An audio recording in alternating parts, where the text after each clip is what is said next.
Hello guys! Tonight, we'll drift gently through the ancient streets of Rome, where wine flowed like water, laughter echoed under marble arches, and life, though governed by duty and discipline, found its most secret freedoms in the art of the feast. If you're listening now, I'd love to know, where are you tuning in from and what time is it for you?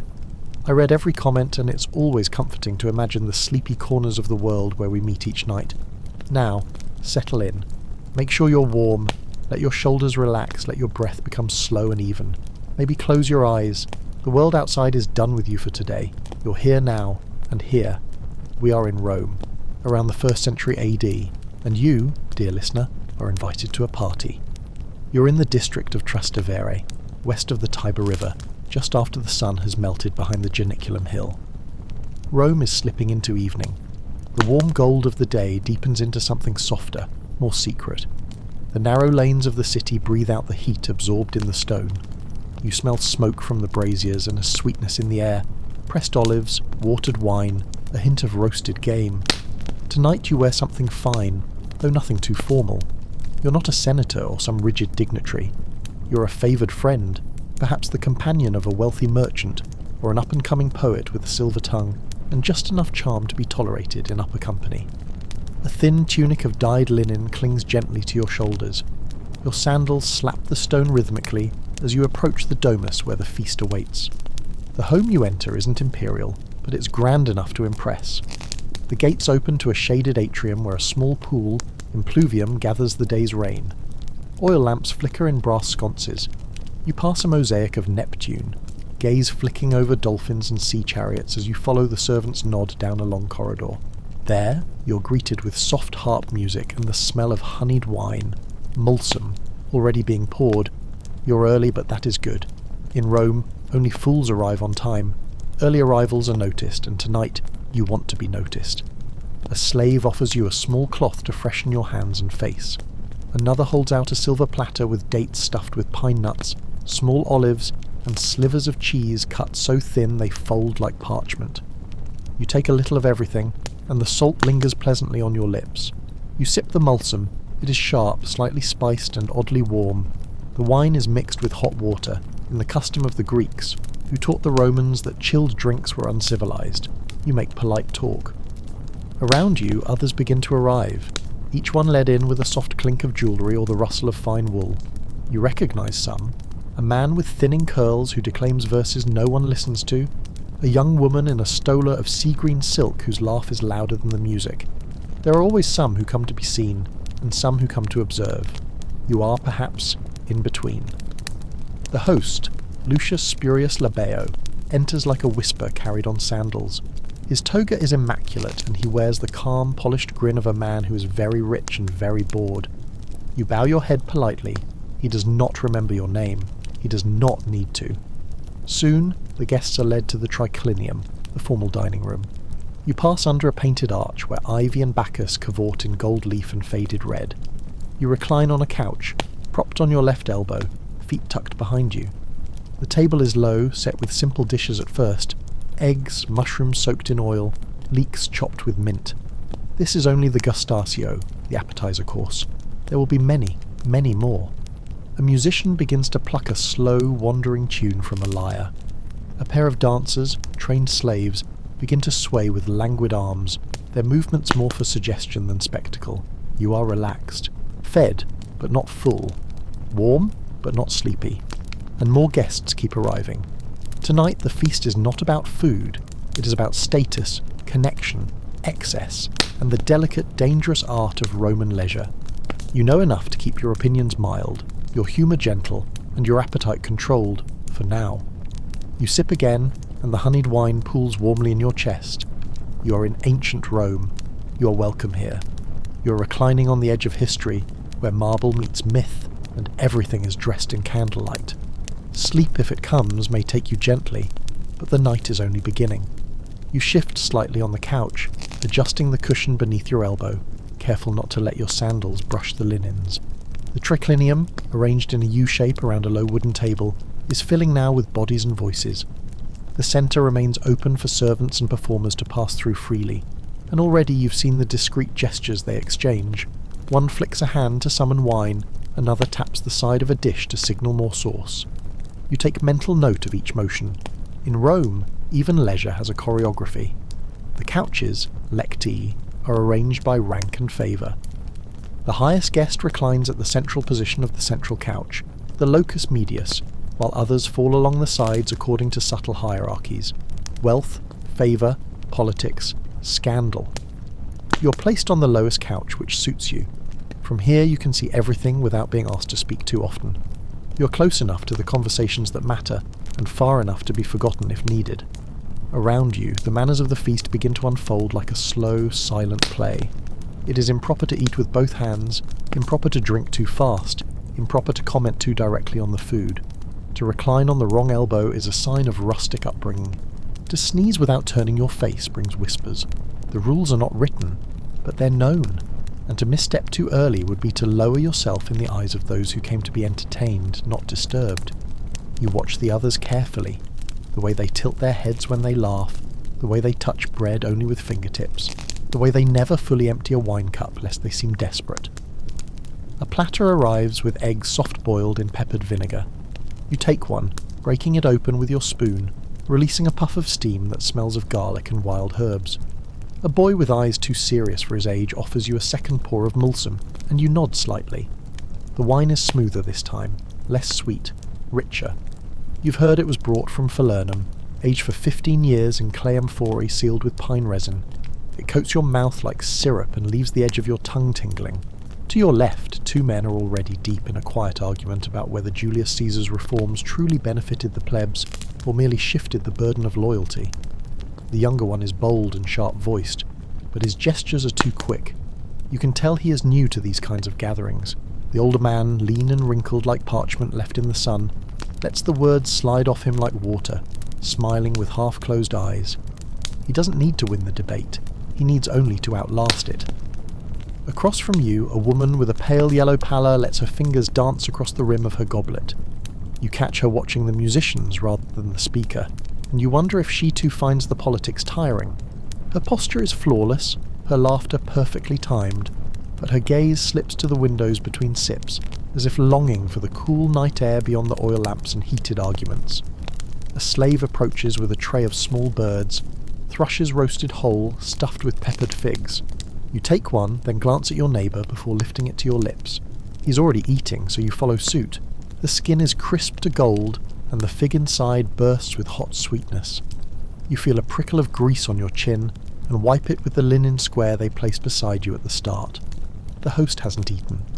He leans back against his cushion, one hand resting on his knee, the other cupping a narrow glass. His gaze drifts from guest to guest, measuring laughter, noting who leans toward whom, who eats too slowly or too eagerly. He's not hungry. His appetite lies elsewhere, in alliances perhaps, or in secrets. As the first course ends, a small troop of flautists enters, their instruments carved from bone and ivory. The music is light, winding, slightly absurd. It weaves around the conversations like smoke, changing the tempo of the room. Voices rise, faces redden slightly with wine, and somewhere near the end of the second couch someone claps too loudly and is ignored. You're beginning to feel the effects now. The wine dulls the edge of your thoughts, not unpleasantly. The food softens you, keeps you in place. You feel suspended, as if the day is far behind you, and the night might stretch forever. This, you begin to understand, is the purpose of the feast, not merely to indulge, but to unmoor oneself, to drift slightly beyond the reach of daily concerns, anchored only by custom and careful observation. The next course is being prepared. You see servants bringing out larger platters, boiled dormice with poppy seeds, seafood pulled from the salt pools of Baiae, trays of sliced sausage laid over boiled lentils. The scent of cinnamon and vinegar sharpens in the air. No one looks directly at the food yet. That too would be uncouth. You must pretend you didn't notice. Instead, you turn to your neighbour and ask, softly, where he thinks the best wine in the empire comes from. It is a meaningless question, and that makes it perfect. He smiles and begins a story about a vineyard in Campania. You sip your wine and pretend you've never heard it before. The rhythm of the evening has taken hold. You have fallen into the pattern of it. You're becoming part of it, and the feast has only just begun.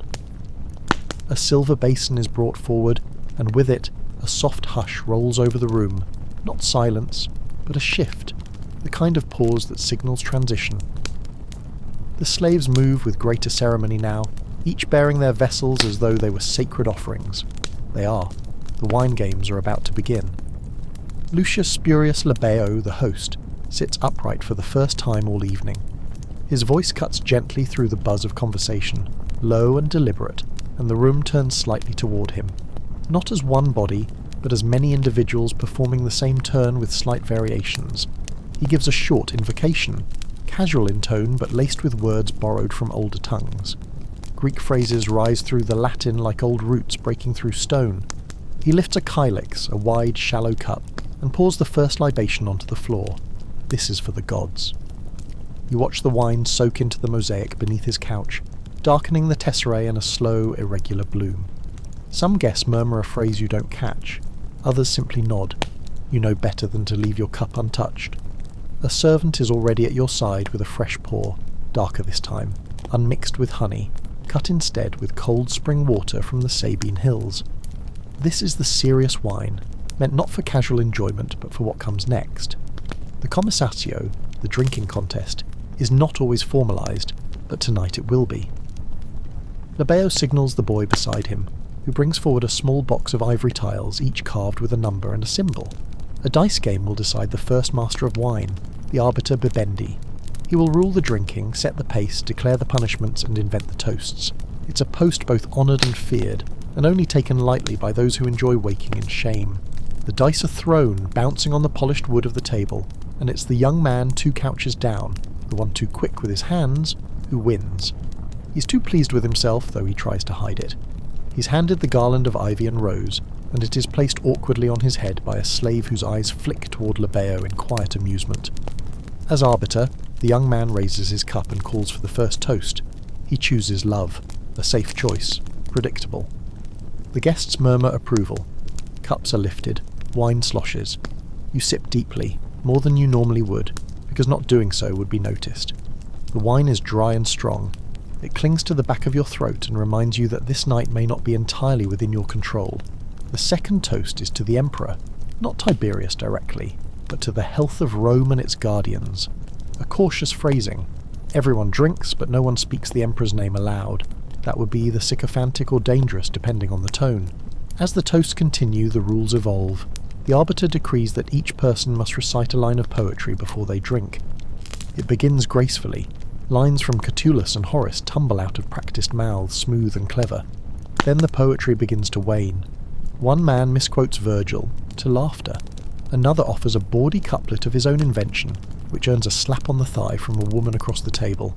When it is your turn, you offer something old, something Greek. Just a line, vague in meaning but rich in metre. No one corrects you. That is a good sign. The music shifts again. The flautists now play a looping, hypnotic tune. The beat is irregular, designed to disorient slightly, and it works. The room feels looser. You see someone lean too far back and almost fall from their couch, though they recover with a grin. Someone else begins to weep with laughter at a joke told 3 people away. The punchline lost, but the energy of it carrying through the air like perfume. The arbiter declares a rule. Anyone who spills wine must share a secret. Moments later, he accidentally upends his own cup and tells the story of his first mistress, a freedwoman twice his age, who taught him to speak in double meanings and dress with care. His story is polished, practiced, surely untrue in parts, but the laughter it earns is real enough. You begin to understand what this ritual does. The wine is a key, and each cup unlocks something. Sometimes it opens the tongue, sometimes the heart. Sometimes the mask slips just enough to reveal what lies beneath. That is what these feasts are for, not just the display of wealth or taste, but of vulnerability managed, confessions offered like entertainment, secrets served with figs and sauces. You sip again, slower now. The wine is beginning to thicken in your veins. The warmth in your chest is no longer just from the drink. There is something about being here, being allowed to witness this quiet unmaking of dignity and control, this rehearsal of honesty wrapped in ritual. The host watches it all with that same half smile, his fingers tapping lightly on the rim of his goblet. He does not drink much. He never does. He does not need to. You notice, as a servant refills your cup, that the wine is now redder, darker. You do not recognise the scent, more bitter, more resinous. A different amphora, a stronger blend. The game is deepening, and so you lean back into your cushion, eyes half-lidded, listening to a rotund senator recite obscene verses about the goddess Venus and a fisherman. The room glows with lamplight and low voices. Outside, Rome sleeps. But here, within these walls, the night is alive. You're still only on the edge of it. The real entertainment has not yet begun. The room tilts a little, not in motion, but in mood. Something has shifted. You feel it in the way people speak more quickly now, their gestures larger, the pauses shorter, the laughter a little sharper. There is heat gathering beneath the surface like steam under a closed lid. The arbiter Bibendi has let the cup make a fool of him. His garland hangs crooked on his brow, petals dampened by sweat. He sings off-key, quoting Homer as if he were a street clown. Labeo does not stop him. No one does. That is the point. You recognise the signs. The feast is entering its next phase. Not the part where dignity is preserved, but where it is tested, stretched, teased. The masks worn at arrival, of poise, of education, of noble restraint, are beginning to slip, not by force, but by invitation. This is the performance of madness. It is expected, it is crafted, and it is dangerous. A whistle cuts through the room, long and thin and dissonant. Heads turn. From a door concealed behind a curtain of painted cloth, two figures step forward. They are not slaves, at least not ordinary ones.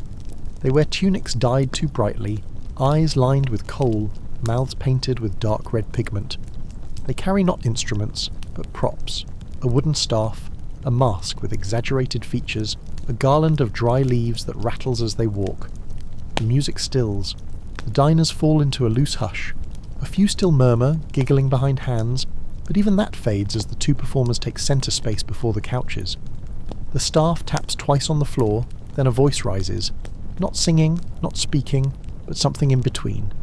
It is a parody of epic poetry, a mock-heroic tale of a baker who falls in love with a statue, who sacrifices his fortune for love, who steals from a temple to buy a sculptor's chisel.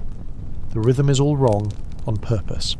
The meter collapses, then recovers, stumbles again. Every moment dances between absurdity and something oddly sincere. Laughter spreads in waves, but you notice that not everyone is laughing at the same time. Some laugh too early, eager to be seen laughing. Some wait, unsure if they are meant to be amused or disturbed. That is the beauty of it. Roman satire is not meant to soothe. It is meant to test the audience. Who understands the joke? Who becomes the joke? The second performer, the one with the rattle leaves, plays the statue. He does not move at all at first, until suddenly he springs to life and declares himself Venus in disguise, demanding that the baker bathe in donkey milk or be cursed with impotence. The room howls. A guest spills his wine and pretends it was from shock. Another slaps the couch, tears streaming down his face. The performance spirals from parody into farce. The staff becomes a sword. The rattle leaves become a laurel crown. The two performers switch roles mid-scene without warning. Now the baker is a priest, the statue is a ghost, and everyone in the room is drawn into the madness. You're laughing, though you're not sure why. The wine, the heat, the flickering light, it blurs the edge between real and ridiculous. You look across the table and see the pale woman in the sea-green stola again. Her face is unreadable. She's not laughing. She watches the performers with an intensity that feels more like study than enjoyment, as if she sees something behind their movements, or perhaps she simply sees them too clearly. The performance ends not with applause, but with silence. The two actors bow, masks removed, faces drenched in sweat. One coughs slightly, and both are gone. No one speaks for a moment. Then the room exhales. Talk resumes, louder now. Cups are lifted, meat is passed around without ceremony. Someone is shouting about philosophy, something about Stoics and suicide, and someone else is arguing that moral decay is the inevitable result of maritime trade. The tone is absurd. No one cares. That is not the point. You realise that the madness was a mirror. The performance was not just for entertainment, but to give permission. The feast now belongs to indulgence, not ceremony. You see a senator scratch himself openly, a wealthy widow toss a fig at the poet beside her, who catches it in his mouth and bows with theatrical flair. The rules have relaxed. The bonds have loosened. This is not the beginning of disorder, but it is where disorder begins to be tolerated. Servants begin clearing dishes with less urgency. The food becomes heavier, denser. Platters of pork belly, grilled eel, blood sausages, bowls of lentils spiced with coriander. The air smells of fat and salt and wine that's been spilled on brass. You eat slowly now, without focus. The sensation of chewing, of tasting, has dulled. You're not alone in this. All around you are signs of detachment, half-finished stories, hands moving in wide arcs, sentences that trail into memory. But beneath it all, the host remains still, calm, his cup still half full, never quite empty. His smile never fades. He watches, always watching, as if taking notes in the margins of a book no one else is allowed to read. You glance toward the atrium. The sky has shifted.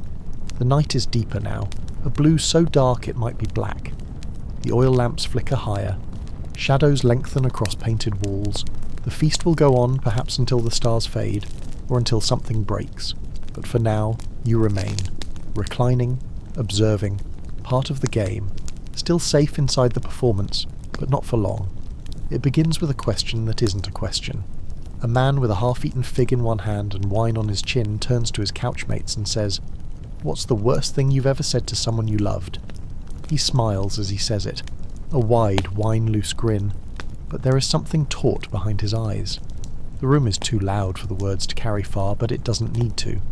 The question spreads like smoke, first to one side of the table, then to another, until it becomes an echo, then a challenge. The rules of this game, like all Roman games, are unwritten but immediate. Honesty is rewarded, shame is entertained, and discomfort is its own kind of applause. A young woman speaks first, too eagerly. She tells a story about calling her husband a mule when he failed to secure her a better seat at the theatre. The others laugh politely, too quickly. It's the wrong tone. Harmless, without bite. The game demands more. Not cruelty exactly, but a certain sharpness. Truth dressed in entertainment, dressed in risk. Someone else speaks. This one quieter, slower. A tale of betrayal. Poetic almost. A letter burned, a vow broken, a name spoken aloud at the wrong moment in bed. It silences the conversation around her couch, if only for a breath. Even Lebeo turns slightly. You watch his fingers tighten around his goblet just once, before relaxing again. And then it begins. The accusations don't come all at once. They come as riddles, as rhymes. One guest sings a little verse about a senator who dyes his hair with goat fat and paints his chest to appear more muscular. Everyone laughs, but heads turn. The senator is here. He laughs too, or tries to. His smile holds like wax in sunlight. The guests pretend it's not about him, even though everyone knows it is. Another game follows, this one older. Parabasis, they call it. A kind of mock performance where guests must tell a truth as if it were fiction, in the third person. Someone says, "There once was a magistrate's wife who kept a slave boy locked in her garden shed for midnight company." The room roars. Lebeo smiles. The woman at the far end of the triclinium clutches her goblet with both hands. She doesn't look amused. You understand now what the feast has become. Not just celebration, not even indulgence, but revelation. Not of facts, necessarily, but of posture, the way people flinch or perform, the things they choose to say, the things they laugh at. This is not conversation. It is theatre. Every guest is on stage and the performance is not optional. The poet, a thin, sharp-nosed man with ink-stained fingernails and a voice too soft for the room, leans forward and asks if anyone has ever truly been in love. No one answers right away. The question is too direct, too bare. So he rephrases, "Who in this room has ever begged?" That changes things. The senator speaks up, too quickly, saying he once begged the gods for his child's recovery. A convenient story, difficult to mock, almost admirable. But no one asks if the child lived. No one needs to. The point is not the truth. It is the shape of the story, and how it plays. A man across from you, sweating from the neck down, offers his own. He begged for his life during a storm at sea, naked in a leaky fishing boat near Ostia, clinging to a crate of dates. He makes it funny. People laugh. But he repeats the word naked 3 times, and too much humour in Rome always masks something. A woman speaks next. Her voice is smooth and level like poured oil. She says she begged a former lover to lie to her, not because I believed him, but because I couldn't bear the silence. The room quiets again. You think someone says by the gods under their breath. Even the musicians pause. You feel the game pulling at you now, as if the very air demands a confession. You could lie, say something harmless, or say something that sounds honest but isn't. That's how most of them survive this part. You glance at your cup. It's empty. When did that happen? And still the wine flows. The laughter turns more jagged, the insults more ornate. A young man makes a clever remark about his neighbour's bald head, then immediately tries to excuse it as a proverb. It fails. The bald man smiles and calls him pueros boy. The room watches this carefully. The tension hovers, then disperses. The smile holds. This time, the politics of these games is subtle. A toast delivered too late, a jest that falls flat, a truth too sharp. Any of these can shift a reputation, turn a friendship, mark someone as weak or dangerous or worse, unentertaining. You realise with a quiet chill that everyone here is competing for something. Attention, favour, reputation, forgiveness. Some want to be noticed, others desperately do not. Some speak too much, others haven't said a word. And Lebeo? He speaks only in glances. He does not play the game because he does not have to. It is his game. The food arrives again, though no one seems hungry.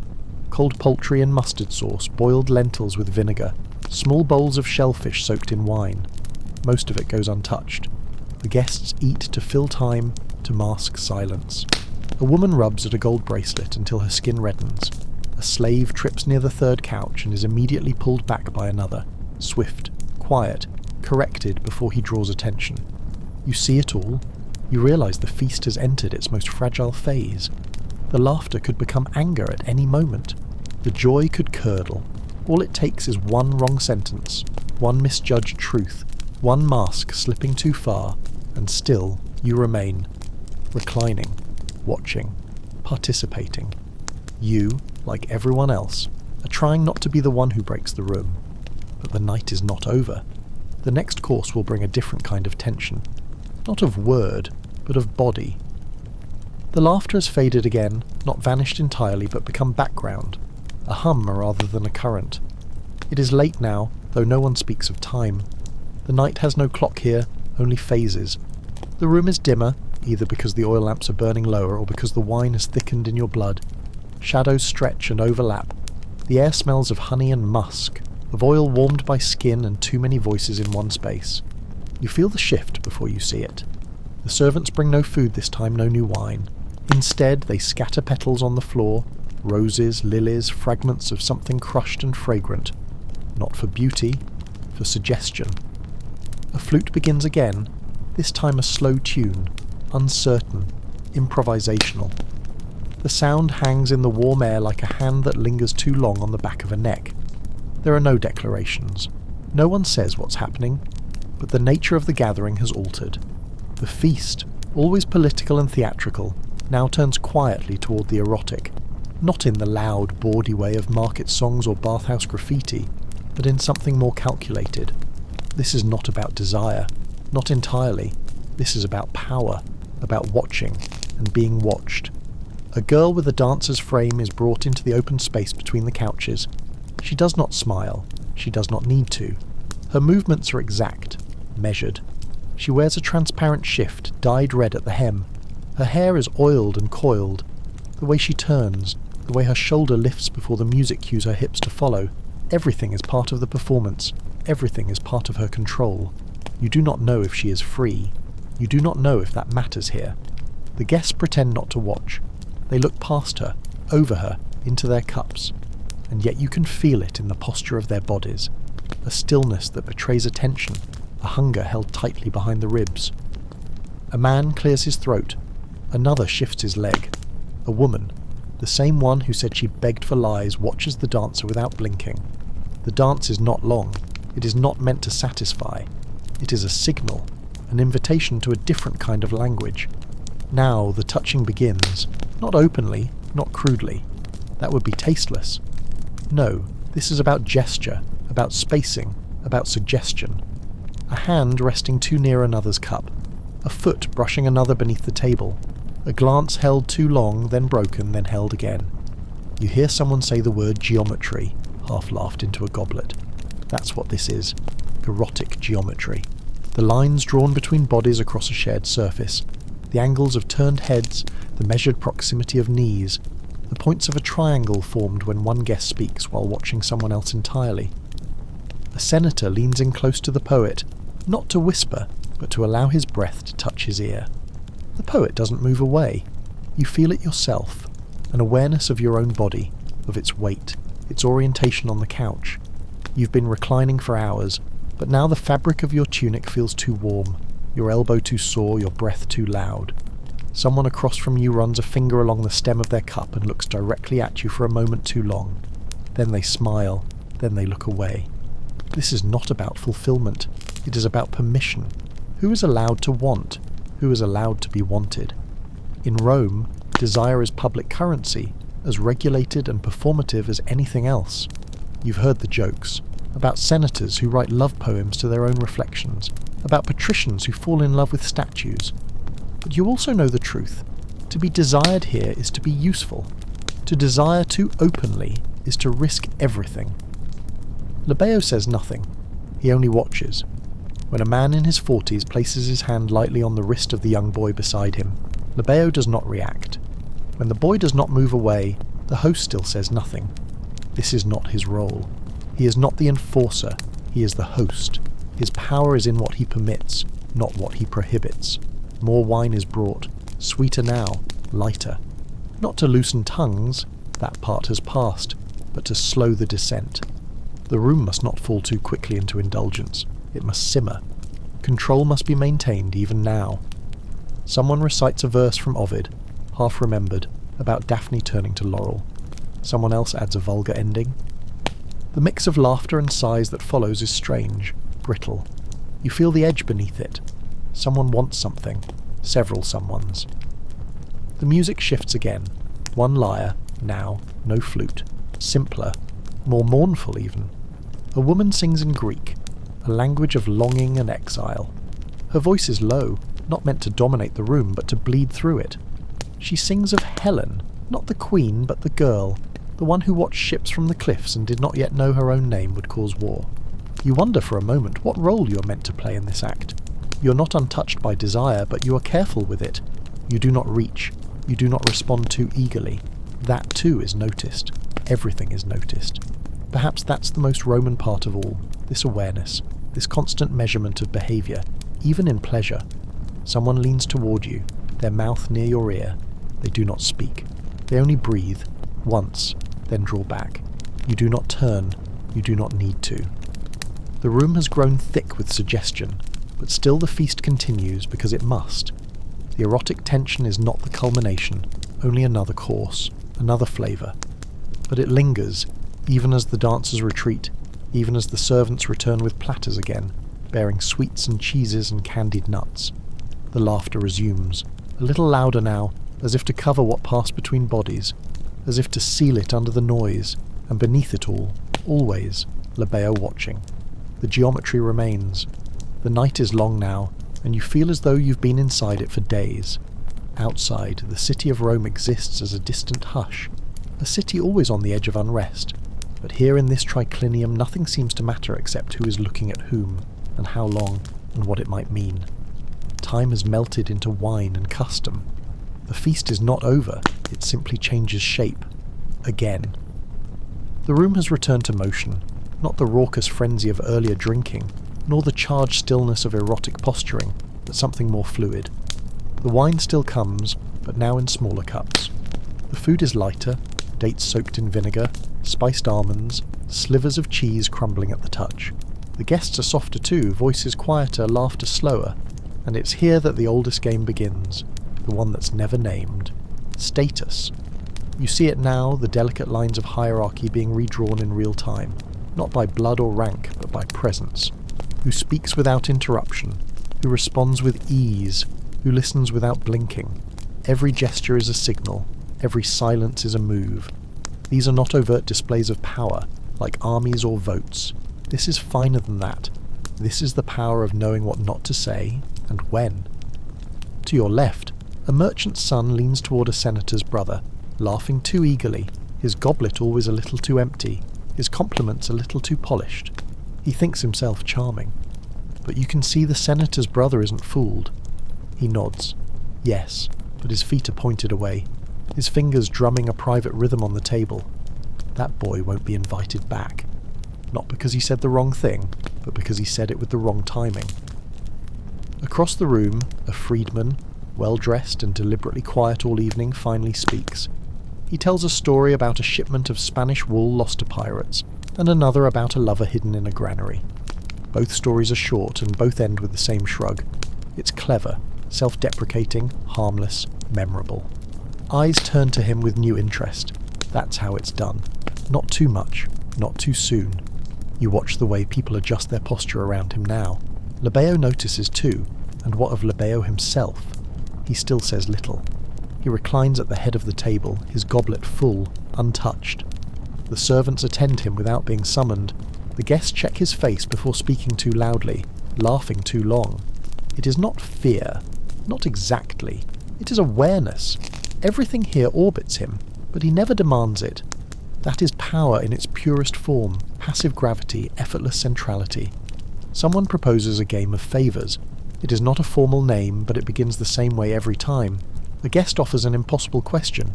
If you could ask anyone here to deliver a message to the Emperor, who would it be? Someone else offers a riddle. Who among us would survive a month in exile with their dignity intact? Laughter follows. Speculation. The names spoken mean little. What matters is who is chosen and who is not. It is understood that no one chooses the host. He is above it. It would be flattering, and therefore beneath him, but others are fair game. A name spoken too early marks someone as trying too hard. A name spoken too late marks them as an afterthought. No one wants either. You stay quiet, watching, calculating. You see the woman in sea green again. She hasn't said much since the poetry games, but when she does speak now, everyone listens. She tells a brief tale about a Greek philosopher who refused to eat figs because they were too sensual. The room laughs, but she adds a second part, about how he later wrote poems about the fig tree that no one was allowed to read. The laughter fades into something quieter. No one's sure if the joke is finished, but they remember her voice. She's winning, whatever that means. And then there's you. You have not yet made yourself loud nor invisible. That is a careful place to hold. You offer a comment here, a nod there. You deflect a question with a half joke. You lift your cup not when prompted, but just before, so no one can tell if you're leading or following. You are present, and presence in this part of the night is everything. Even the slaves, those who move around the couches with their practiced silence, are watching. Not to gossip, though they do, but to survive. They read every glance. They memorize the weight of each word. A guest whose wine is allowed to run dry for too long has made an enemy. A plate removed too early from one lap may be punishment. These details matter. In Rome, everything is theatre, and everyone is the audience, even those on stage. The food now is more for ritual than sustenance. Spoons of honeyed pine nuts, slices of dried apple pressed between almond cakes. You eat slowly, not for appetite, but to buy time between responses. A man near you begins reciting a proverb but falters, forgetting the ending. A woman finishes it for him. She wasn't supposed to. Everyone notices. He will not speak again tonight. And through it all, the warmth of the night lingers, not in the air, which is cooling now, but in the body. The wine is still there, but no longer intoxicating. Now it is a cushion, a low hum in the blood, making each sound, each look, seem more significant than it probably is. You glance toward the atrium. The pool in the centre is still. A single petal floats on its surface. Beyond it, the dark garden waits, soft and humming with summer insects. The night is not over, not nearly. But this part, this game of social texture, is nearing its end. Already the host is giving signs. The last wine will come soon, the closing dish, the secundae mense, the symbolic finale, and after that, the real end, or whatever comes after it. But for now, you remain where you are, perfectly balanced, neither too bold nor too forgettable, part of the shifting pattern of Rome's most delicate game, where ambition and restraint lie side by side on silk cushions, smiling, and everyone is watching everyone else. The lamps are trimmed again, and the shadows lengthen. One sputters briefly before it's replaced.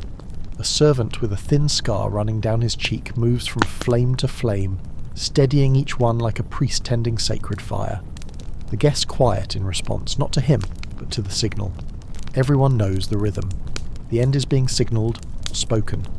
The second mensi, the last course, is never about fullness. The stomachs here are long past comfort. It is not about sweetness either, not entirely. It is about conclusion, about ritual. Just as the first course opens the body, the last one seals it, a closing of doors.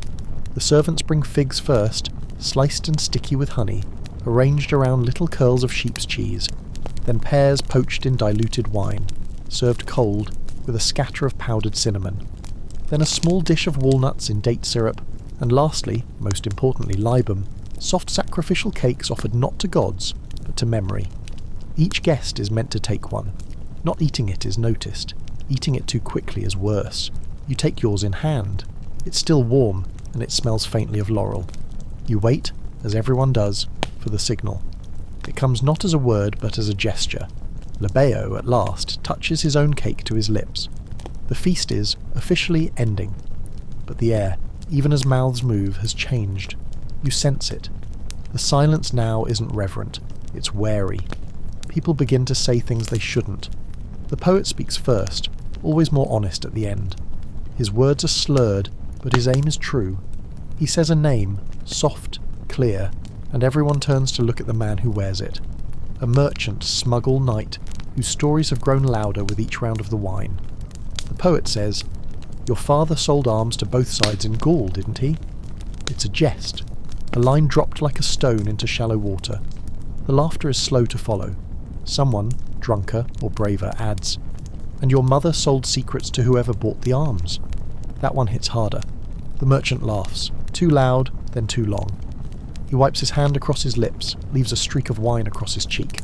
He raises his goblet, pretends it's a toast. Everyone drinks.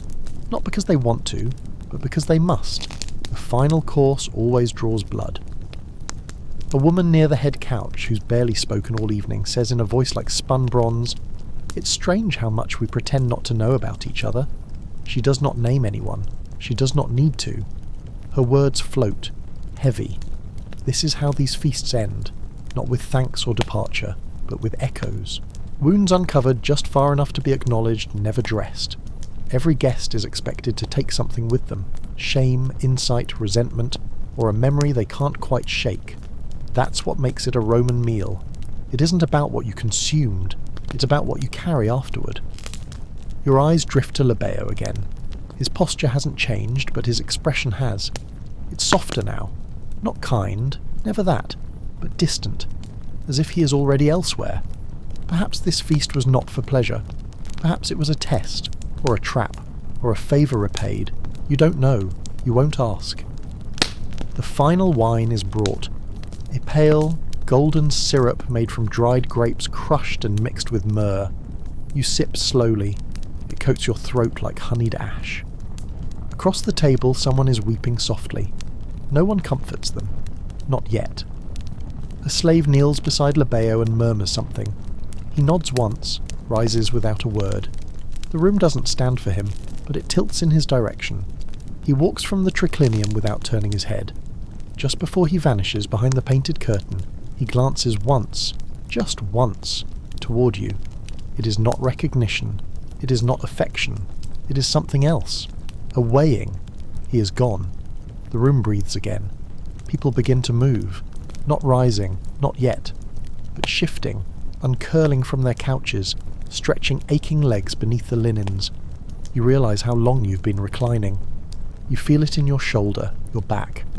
The muscles that were numb are beginning to speak. The host is gone, but the feast is not yet over. There is no closing bell, no announcement. The ending is a fading, not a finish. Conversations resume, smaller now. Guests lean closer. Some have begun to whisper. One man has taken off his sandals and is massaging his own feet. Another is arguing quietly about land taxes near Capua. The performance has ended. Now comes the residue. You finish your cake. The last bite is dry but satisfying. Someone beside you asks if you'll return next week. You do not answer. You feel somehow altered. Not intoxicated anymore. Not hungry. but not yourself either. The feast has worked its alchemy. It always does. You look once more at the space where Labeo sat. The wine cup remains, still half full. The triclinium feels smaller now, the walls closer, the painted frescoes less vivid under the waning light of the lamps. The guests, once poised and deliberate, begin to stir with a new kind of restlessness. The couches creak softly as bodies stretch and shift. Laughter has diminished to murmurs, and the earlier edge of tension has softened but not disappeared. Something lingers beneath the surface, as though the feast itself has breathed its last heavy breath and now exhales quietly. You rise slowly, feeling the pull of the night air through the open doors. Outside, the atrium is cool and shadowed, the marble pool still and dark except for the occasional ripple made by a falling petal or the quiet movement of a night insect. The scent of laurel and olive trees drifts through the open space, mingling with the faint aroma of crushed herbs in the earth beneath your sandals. The garden beyond waits, wild, untamed compared to the formal order of the dining room. You follow the others, not rushing, letting your feet carry you through the stone columns and beneath the flickering oil lamps hung from bronze hooks. The noise of the house falls away here, replaced by the soft rhythmic chorus of cicadas and the distant call of an owl. The garden is a different world. It invites intimacy and confession, places where whispered truths can escape the confines of the feast. Several guests have already wandered out, some pairing off, others standing alone, lost in thought. The air feels thick with unspoken promises and the weight of things said too loudly inside. You find yourself drawn toward a quiet corner where a single statue of Bacchus stands, his face serene despite the revelry his presence implies. The scent of crushed grapes still seems to hang around him, even though the feast has ended. Nearby, a man leans against a marble bench, his tunic loosened, cheeks flushed with wine and fatigue. He speaks softly to a woman who listens intently, her fingers tracing patterns on the folds of her cloak. Their conversation is muted, private, a stark contrast to the performances that dominated the earlier hours. You step closer without intending to eavesdrop, but the words drift to you, carried on the warm breeze. They speak of exile, of lost love, of a city that sometimes feels like a cage rather than a home. There is no bitterness in their tone, only a quiet acceptance, like the settling dust after a storm. You remember the feast inside, the calculated games, the careful performances, the fragile alliances, and now, here in the garden, those masks slip away, replaced by something raw and real. You feel the night settle around you, a protective shroud that allows vulnerability without judgment. A slave approaches with a small vessel of water, offering it to the guests gathered. You take a drink, the cool liquid refreshing against your parched throat. The weight of the feast begins to lift, replaced by a contemplative calm. The laughter and music may have ended, but the night is far from over. You walk slowly among the olive trees, the gravel crunching softly beneath your feet. Somewhere nearby, a flute begins to play, a gentle melody, half forgotten, evoking distant memories of childhood and home. You close your eyes for a moment, letting the music wash over you, mingling with the scent of earth and foliage. In this quiet you feel connected, to the people who shared the feast, to the city that never truly sleeps, to the ancient rhythms of life and celebration. The night stretches ahead, mysterious and inviting, promising both rest and revelation. And as you stand there, surrounded by shadows and soft sounds, you realize that this is the true heart of the Roman feast, not the food or wine, not the games or status, but the fragile, fleeting moments of human connection that linger long after the candles have burned down. The sky begins to soften, the darkness easing into a pale, tentative blue. Outside, the city of Rome awakens slowly, as if reluctant to leave the embrace of night. You find yourself still in the garden, the air cooler now, tinged with the faint scent of dew and crushed herbs. The sounds of the city, distant carts on cobblestones, the stirring of early risers, are faint and indistinct, muffled by the early hour.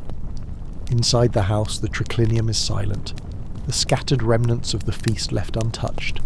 Plates stained with honey and wine, overturned cups, the faintest trace of oil on the floor where a careless foot slipped.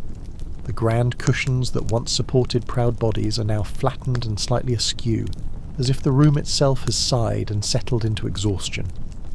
You walk through the quiet halls, your footsteps soft against the polished marble.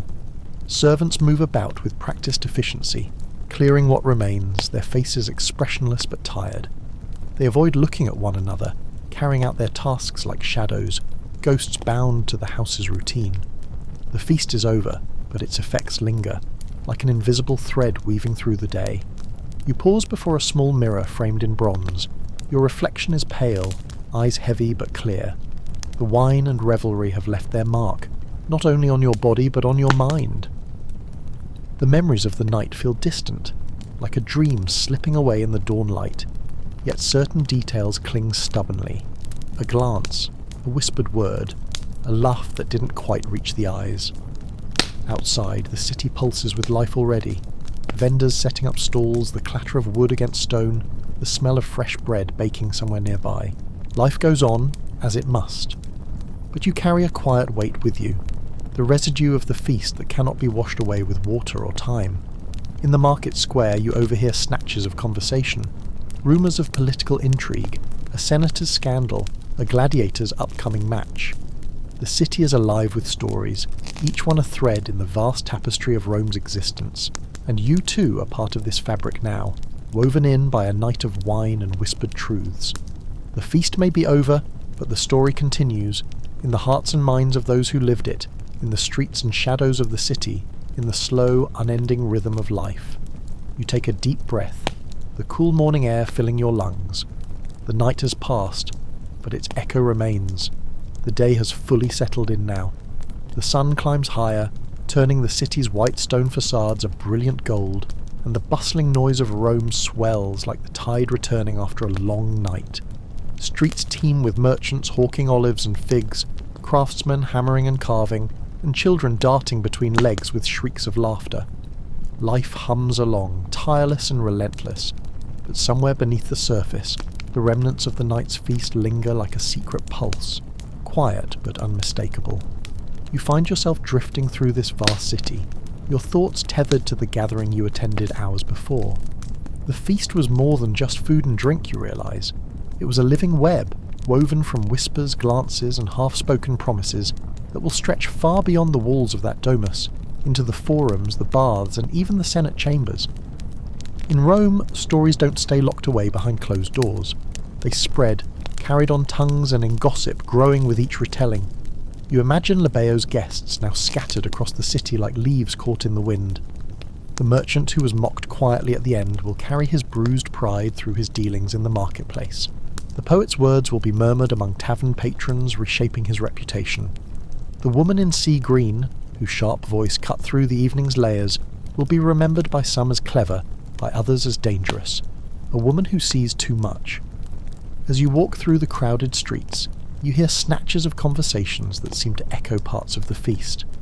A baker near the forum jokes about the futility of social games, blaming the arrogance of noble blood.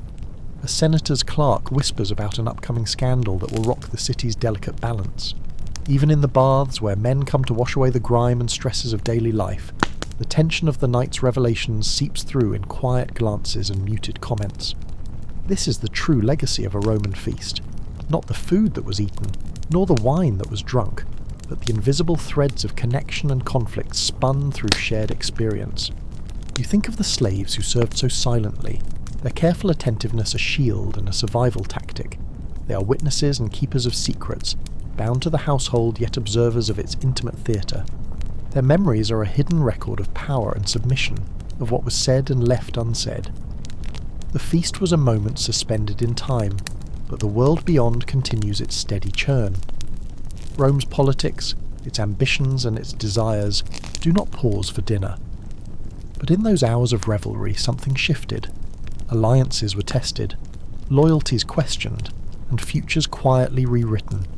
You consider how these stories will be told, by those who were present, by those who heard of it second hand, by poets who will shape history with words that dance between fact and fiction. The feast becomes legend, a mirror held up to the city's soul, reflecting its splendour and its shadow. You pause by a fountain, watching water ripple and catch the sunlight. In the fluid movement you see a symbol of Rome itself, ever-changing, always moving, yet somehow eternal. The feast was but one wave in that endless current, fleeting but powerful, and you, having lived it, even if only for a night, are part of that current now. A thread woven into the vast, intricate tapestry of Rome, carrying forward stories that will echo through time, whispered in quiet corners and shouted in grand halls, remembered long after the wine has dried and the couches lie empty. The city pulses around you, alive with possibility and peril. The feast has ended, but its legacy lives on, in memory, in rumour, in the subtle power of shared moments that shape the course of lives and empires. You breathe deeply, feeling the weight and wonder of it all, and then, slowly you move forward, stepping back into the rhythm of Rome, forever changed by what the night revealed. The feast you have witnessed was never just about indulgence. Every gesture, every sip of wine, every melody sung beneath the flickering lamps held layers of meaning, silent signals understood only by those who lived within the pulse of Roman society. As the city awakens fully around you, and the din of daily life swells, the memory of that night's ritual lingers like a delicate thread pulled taut between silence and speech. Wine itself was more than a drink. It was a language. To pour the first cup was an act of invitation, an offering of trust and vulnerability. The mixing of water and wine, the precise ratio chosen, carried messages about restraint or excess, about power wielded or surrendered. Too strong, and the host might signal dominance, daring his guests to lose themselves beneath the intoxicating tide. Too diluted, and the meaning was gentler, a quiet welcome to shared company without threat. You recall how the wine flowed freely, yet with purpose. Cups were never filled blindly. The libaciones, the sacred pouring out of wine to the gods before the feast began, were the prelude to a dance between mortal and divine, order and chaos. To spill wine accidentally was an ill omen, a crack in the social contract of the evening. To drink too eagerly could mark one as reckless, while refusing a cup might be an insult heavier than any spoken word. Music was another language altogether, but no less coded. The flute's mournful notes, the soft beat of the lyre, the low hum of a chorus, all these were carefully chosen to shape mood and meaning. Songs sung between courses told stories of myth and history, but also whispered about current affairs, ambitions and betrayals. The words were often veiled in metaphor, allowing listeners to hear what was said and what was left unspoken. A well-timed lyric could praise a friend, mock an enemy, or hint at a scandal soon to unfold. You remember the singer who performed during the middle course, her voice clear and steady, her eyes scanning the room like a general assessing her troops. She sang of Venus and Mars, of passion and war, but beneath the surface lay a tension felt by all. Each guest knew the subtext. The verses were invitations to read between the lines, to catch the hidden meaning behind smiles and glances. The servants who moved quietly between couches were themselves part of the unspoken conversation. Their eyes caught secrets, their hands delivered messages wrapped in subtle gestures. A folded cloth left by a guest's cup might be a discreet signal to an ally. A particular arrangement of fruit on a plate could speak volumes about favour or disfavour. The slaves, though voiceless, were indispensable keepers of this intricate social code. You think now of the role of ritual throughout the feast, how even the timing of each course followed ancient prescriptions designed to create not just pleasure, but transformation. The feast was a liminal space, where normal rules were loosened just enough to reveal hidden truths without descending into chaos. It was a game played with precision, where every move mattered and silence could be louder than any shout. Outside the domus, the city itself seemed to echo these themes. Statues and frescoes depicted gods and heroes caught in moments of passion and power, reminding all who passed that life was a delicate balance of control and surrender. The very architecture of Rome, with its open forums and shadowed alleys, mirrored the feast's dual nature, public display and private whisper. In this world, you realize, communication was a constant dance of masks and mirrors. What was said was important, but what was not said was often more so. To understand the feast was to understand this dance, to listen with more than ears and watch with more than eyes. You breathe in deeply, the faint scent of wine and crushed herbs still lingering in the air around you. The feast, with all its secrets and signals, has left its mark, not only on your senses but on your understanding of this ancient city and its people. It was never simply a meal, but a language, a ritual, a story told in flavours, melodies, and glances. And as you step back into the bright bustle of Rome's waking streets, you carry this knowledge with you. A secret melody humming beneath the noise, a thread woven through the fabric of the city's endless story. The feast was never merely about the food or wine. It was a stage where honour and shame played out beneath richly embroidered togas and beneath smiles carefully crafted to conceal as much as to reveal.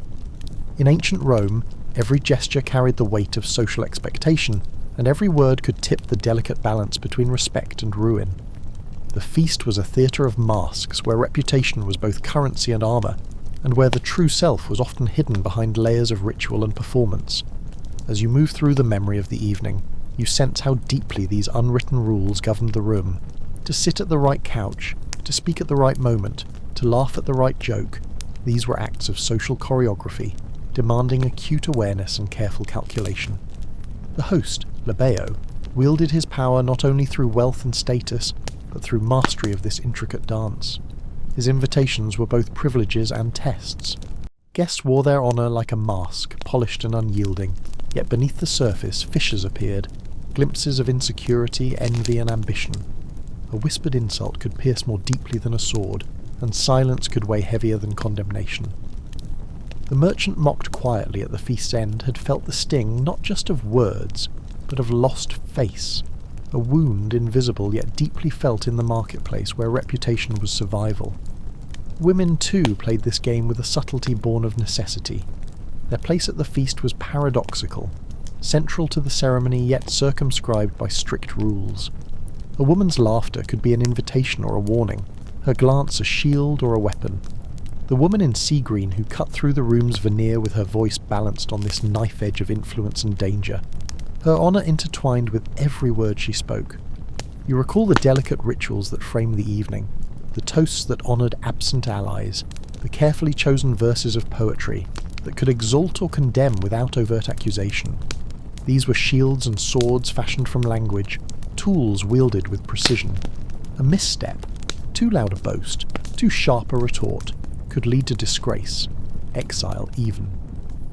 The slaves and servants, moving silently among the couches, understood this dance as keenly as the guests. Their loyalty was demanded but never assumed, their silence bought but not guaranteed. They watched, listened, and remembered, their own stories written in shadows and half-glances. They were witnesses to the feast's truths and its lies. Amid the soft flicker of lamplight and the heady scent of spiced wine, you sense the fragility of the honour being guarded so fiercely. Behind every smile lay a calculation, behind every toast a question. Who gains, who loses, who will rise and who will fall come morning? The feast, then, was a crucible where reputations were forged and tested. It was a place where alliances were sealed with a shared cup, and rivalries ignited with a well-placed barb. The masks of honour and shame were worn not only to protect but to wield power, to navigate the treacherous waters of Roman society. As the night deepened, these masks grew heavier. Some guests, once proud and unyielding, softened beneath the weight of wine and words. Others hardened, retreating behind walls of silence or laughter. The delicate balance of the feast began to tip, revealing fractures that might never fully heal.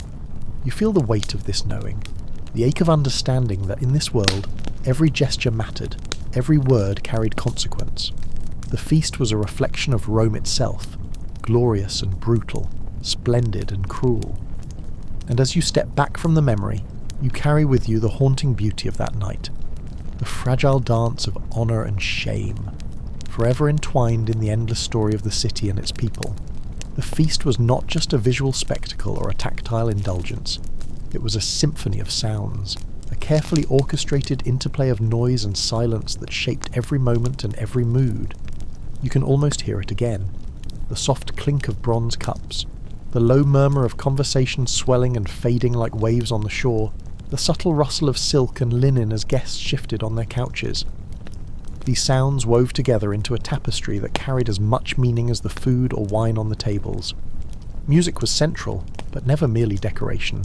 The lyre's gentle plucking traced the contours of the evening like a soft breeze, while flutes and percussion punctuated the rhythm, setting the pace between courses. Each instrument had its place, its own voice that added to the feast's emotional landscape. A slow, mournful tune could evoke nostalgia or longing. A lively melody might spark laughter or light-hearted banter. Yet, amid the melodies, it was the silences that held particular power. The pauses between speeches, the sudden hush as a song ended, the moment when all eyes turned toward a guest about to speak. These quiet intervals were charged with anticipation and meaning. In those gaps, thoughts gathered like shadows, waiting to be spoken or left unsaid. You remember how, at times, the room seemed to breathe as one, rising and falling in sound and stillness. Laughter would erupt, bright and sudden, only to be swallowed slowly by thoughtful murmurs. Conversations overlapped, weaving through the clatter of plates and the shuffle of servants' footsteps, creating a living, breathing organism made of voices and silence. Even the smallest sounds mattered.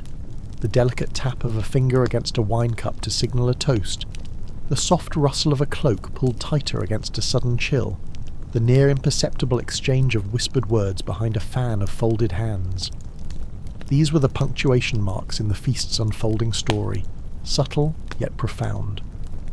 Outside, the city's own sounds seeped through open windows and doors, the distant clang of a blacksmith's hammer, the cry of a street vendor, the barking of dogs. These sounds framed the feast within the greater life of Rome, reminding all present that this moment of luxury and ritual was but one thread in the vast, noisy tapestry of the city. You sense how carefully the feast's leaders managed this soundscape, understanding that volume and silence could both command attention or signal deference. A loud voice might dominate, but a well-timed pause could cut through the noise with sharper impact. The feast's music and conversation were not random but choreographed, shaping relationships and guiding emotions. As the night deepened, the sounds shifted. Laughter grew softer, songs slower, and conversations more intimate. The din gave way to a gentle murmur, and then to occasional bursts of laughter or sighs. The silence between words became a language of its own, allowing guests to reflect, to retreat, or to connect in ways louder moments could not. You find yourself drawn into this symphony of sound and silence, feeling the rhythm not only with your ears but with your heart. The feast was alive in this soundscape, a living performance where every note, every whisper, every quiet breath mattered. And as you stand once more on the edge of memory, surrounded by the fading echoes of celebration, you understand that the true music of the feast was not just in the songs sung or the glasses raised, but in the spaces between, the silences that held secrets, the pauses that held power, and the quiet moments where connection and meaning bloomed.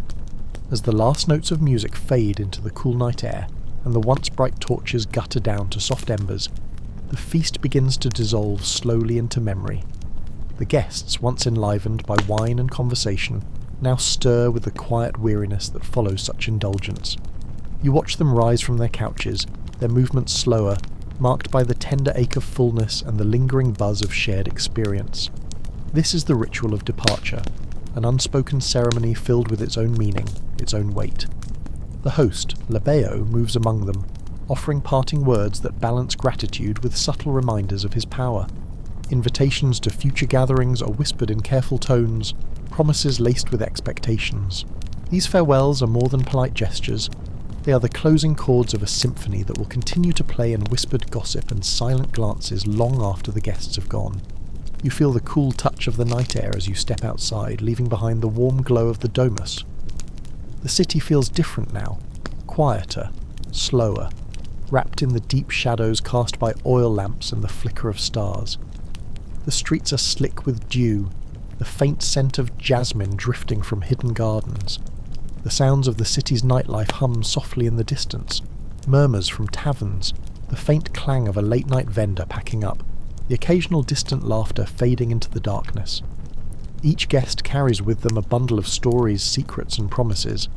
The night's pleasures are mingled with its consequences, delicate threads woven into the fabric of their daily lives. For some, the feast will be a cherished memory, a night of triumph and camaraderie. For others, it may carry the bitter taste of humiliation or regret, the weight of words said too loudly, or glances misunderstood. You notice how the familiar streets seem transformed under this cloak of night and reflection. The grandeur of Rome, its temples and statues, stands silent witness to these private dramas unfolding beneath their gaze. The city is both vast and intimate, a place where public grandeur and private vulnerability coexist in fragile balance. The journey home is slow. You see couples walking side by side, their conversations low and tender. Solitary figures pause to gather their thoughts, hands tucked deep into folds of cloak against the chill. Servants hurry ahead to prepare late suppers or warm baths, their own lives intertwined yet apart from the noble drama that has just concluded.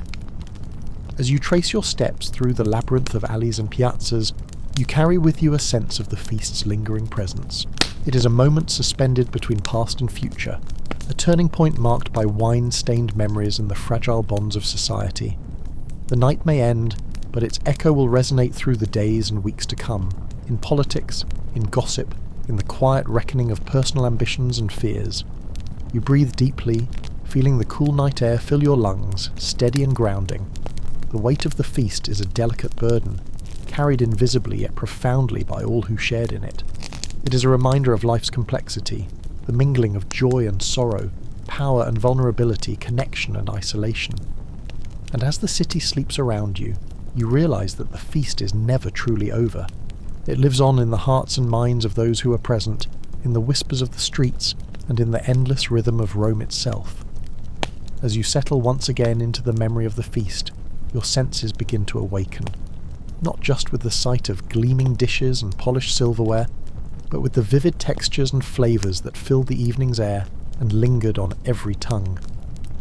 The Roman feast was a banquet not only of status and ritual, but of taste, a carefully curated symphony of flavours designed to delight, surprise, and sometimes challenge the palate. The table itself was a sprawling landscape of abundance, heavy with the weight of choice and variety.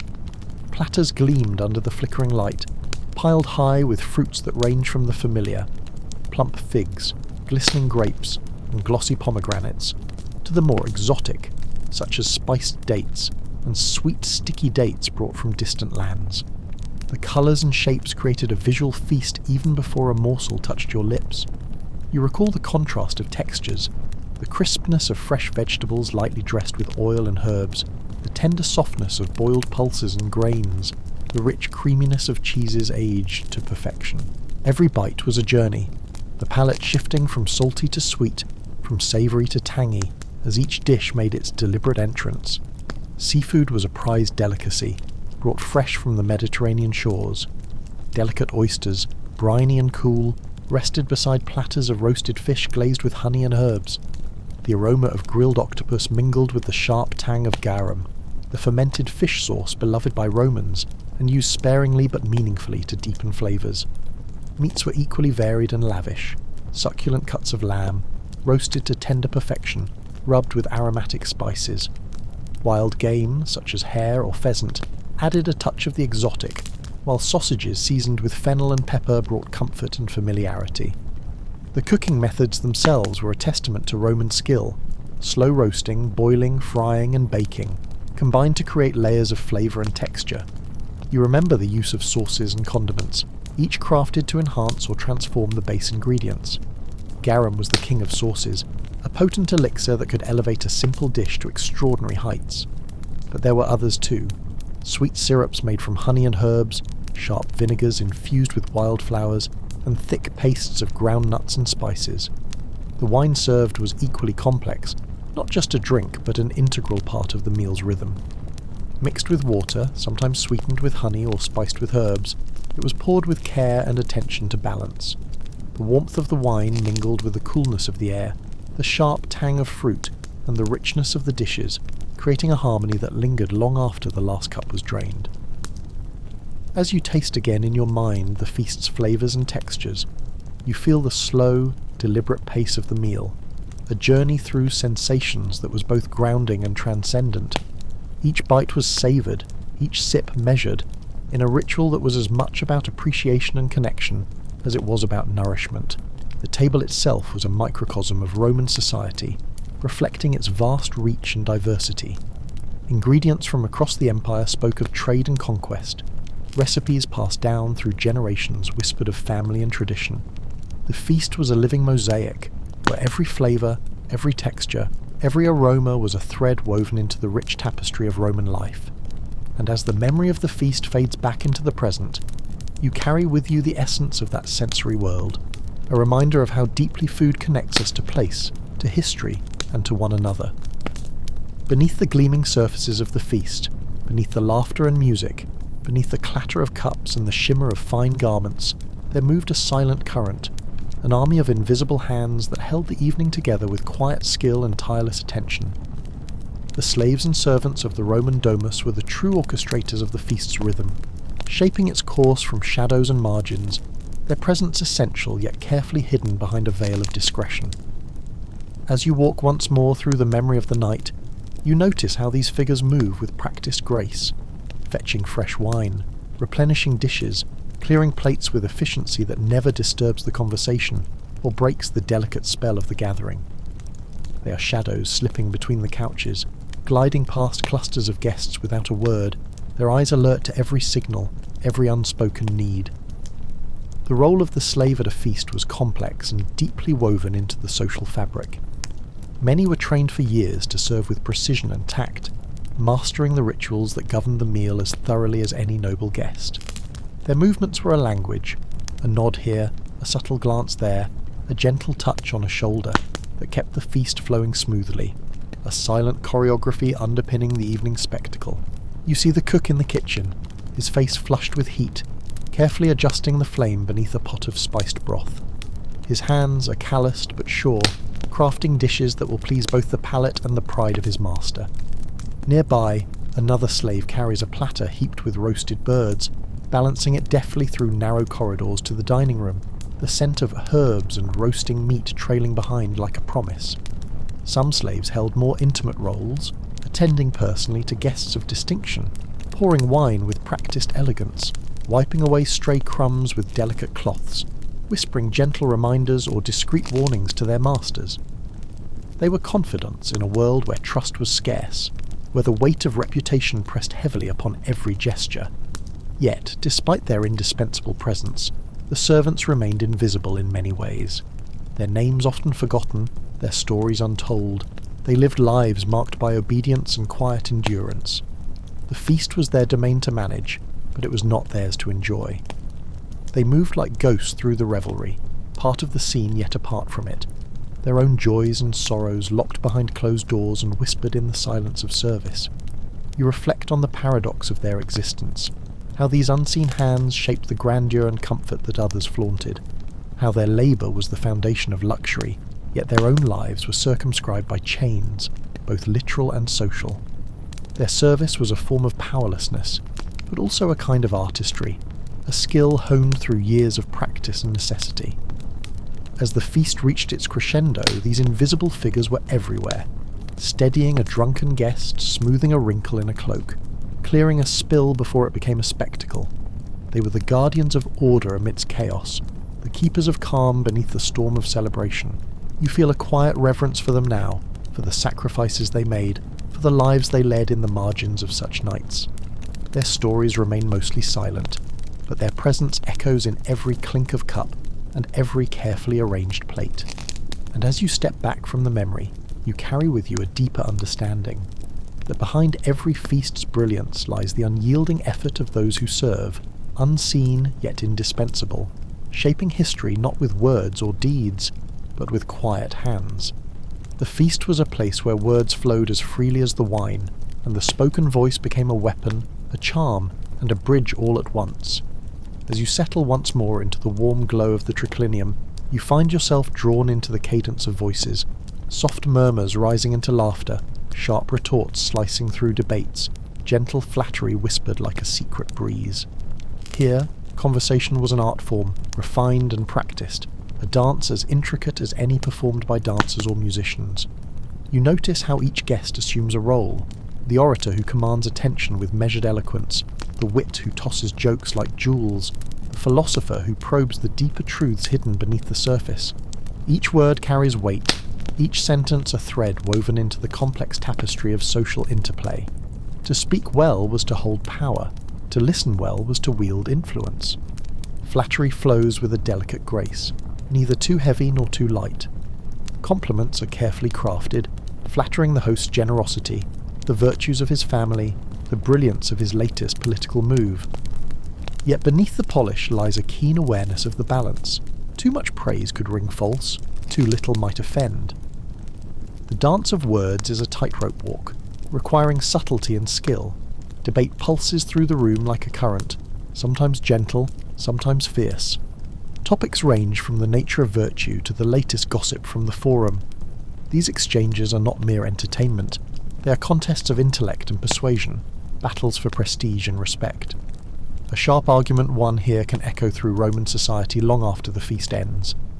You feel the undercurrent of rivalry beneath the polite chatter, the veiled criticisms disguised as jokes, the cautious probing for weaknesses, the strategic silences that speak louder than words. Conversation is a battlefield as much as a salon, and every guest must guard their words as carefully as their reputation. Yet amid the competition, there are moments of genuine connection, shared stories, heartfelt laughter, sincere curiosity. The feast becomes a space where ideas meet and mingle, where alliances are forged and tested in the fire of discourse. Here, words can build bridges as well as walls. You also sense the role of the host as the conversation's conductor, guiding topics, encouraging participation, deflecting tension. Lebeo's skill lies not only in his wealth, but in his ability to shape the evening's discourse, balancing personalities and moods with deft precision.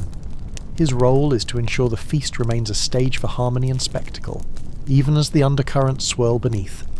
As the evening wears on, voices soften, debates mellow into reflective musings, and the conversation turns inward. Guests lean closer, sharing confidences in hushed tones, the intimacy of words replacing the earlier public display. The feast shifts from performance to communion, the spoken word becoming a bridge between hearts as well as minds. You find yourself enveloped in this world of sound and meaning, feeling the power of language to shape reality, to create bonds, and to carve paths through the complex terrain of Roman society. The art of conversation is a delicate and vital thread in the feast's fabric, a reminder that in Rome, as elsewhere, the greatest power often lies not in sword or coin, but in the voice and the ear. Even as you sit on the soft cushions of the Roman triclinium, you feel the presence of another world layered beneath, the quiet, unmistakable shadow of Greece. Though the feast is Roman in structure and spirit, its soul carries echoes from across the Aegean. The influence of Hellenic culture seeps through the room like incense, perfuming the night with borrowed elegance, its traces woven into every detail from the shape of the cups to the structure of the conversations themselves. You remember how the reclining posture, so common now among Roman elites, once shocked earlier generations who found it unmanly to eat lying down. It was the Greeks who introduced this refined way of dining, lounging as a symbol, not of laziness, but of cultivated leisure, a declaration that one lived not merely to survive, but to enjoy. And so Rome adopted it, as she had adopted so many things from the conquered yet admired Greek world, transforming her identity not by rejection, but by assimilation. The structure of the feast itself, the courses, the slow pacing, the libations, draws from the symposium, the Greek gathering that placed equal importance on drink, discourse, and the shared rituals of leisure. You see it in the progression of the meal, how food gives way to poetry, how wine marks the shift from public discourse to personal confession. The lines between entertainment, philosophy and politics blur in a way that feels as Greek as it does Roman. You watch the entertainers, many of them Greek slaves or freedmen, performing with gestures and rhythms passed down from Hellenistic masters. The lyre's soft tones, the cadence of Homer recited with delicate care, the fluid movements of dancers trained in the traditions of the Attic stage, all whisper of an older culture that still breathed through Rome's performance of power and taste. Even the decor of the domus bears Greek fingerprints. Statues of Apollo and Dionysus line the peristyle, their smooth marble forms bathed in lamplight. Mosaic floors tell tales not of Romulus and Remus, but of Odysseus and Achilles. To be cultured in Rome is to be steeped in Greekness, not as a mark of submission, but as a claim to refinement. It is not enough to conquer Greece, one must also master her soul. The conversations around you reflect this influence. Educated guests pepper their speech with Greek phrases, quoting philosophers not as foreign sages but as shared intellectual ancestors. The highest compliment is to be called a philhellene, a lover of Greek culture, one who has tasted wisdom and carries it not as affectation, but as armour against the vulgarity of unexamined life. You sense a tension too, just beneath the admiration, a quiet anxiety about authenticity. To be too Greek is to risk effeminacy, to stray from Roman virtues of austerity and strength. Yet to ignore the allure of Hellenic thought and beauty is to be marked as provincial, unsophisticated.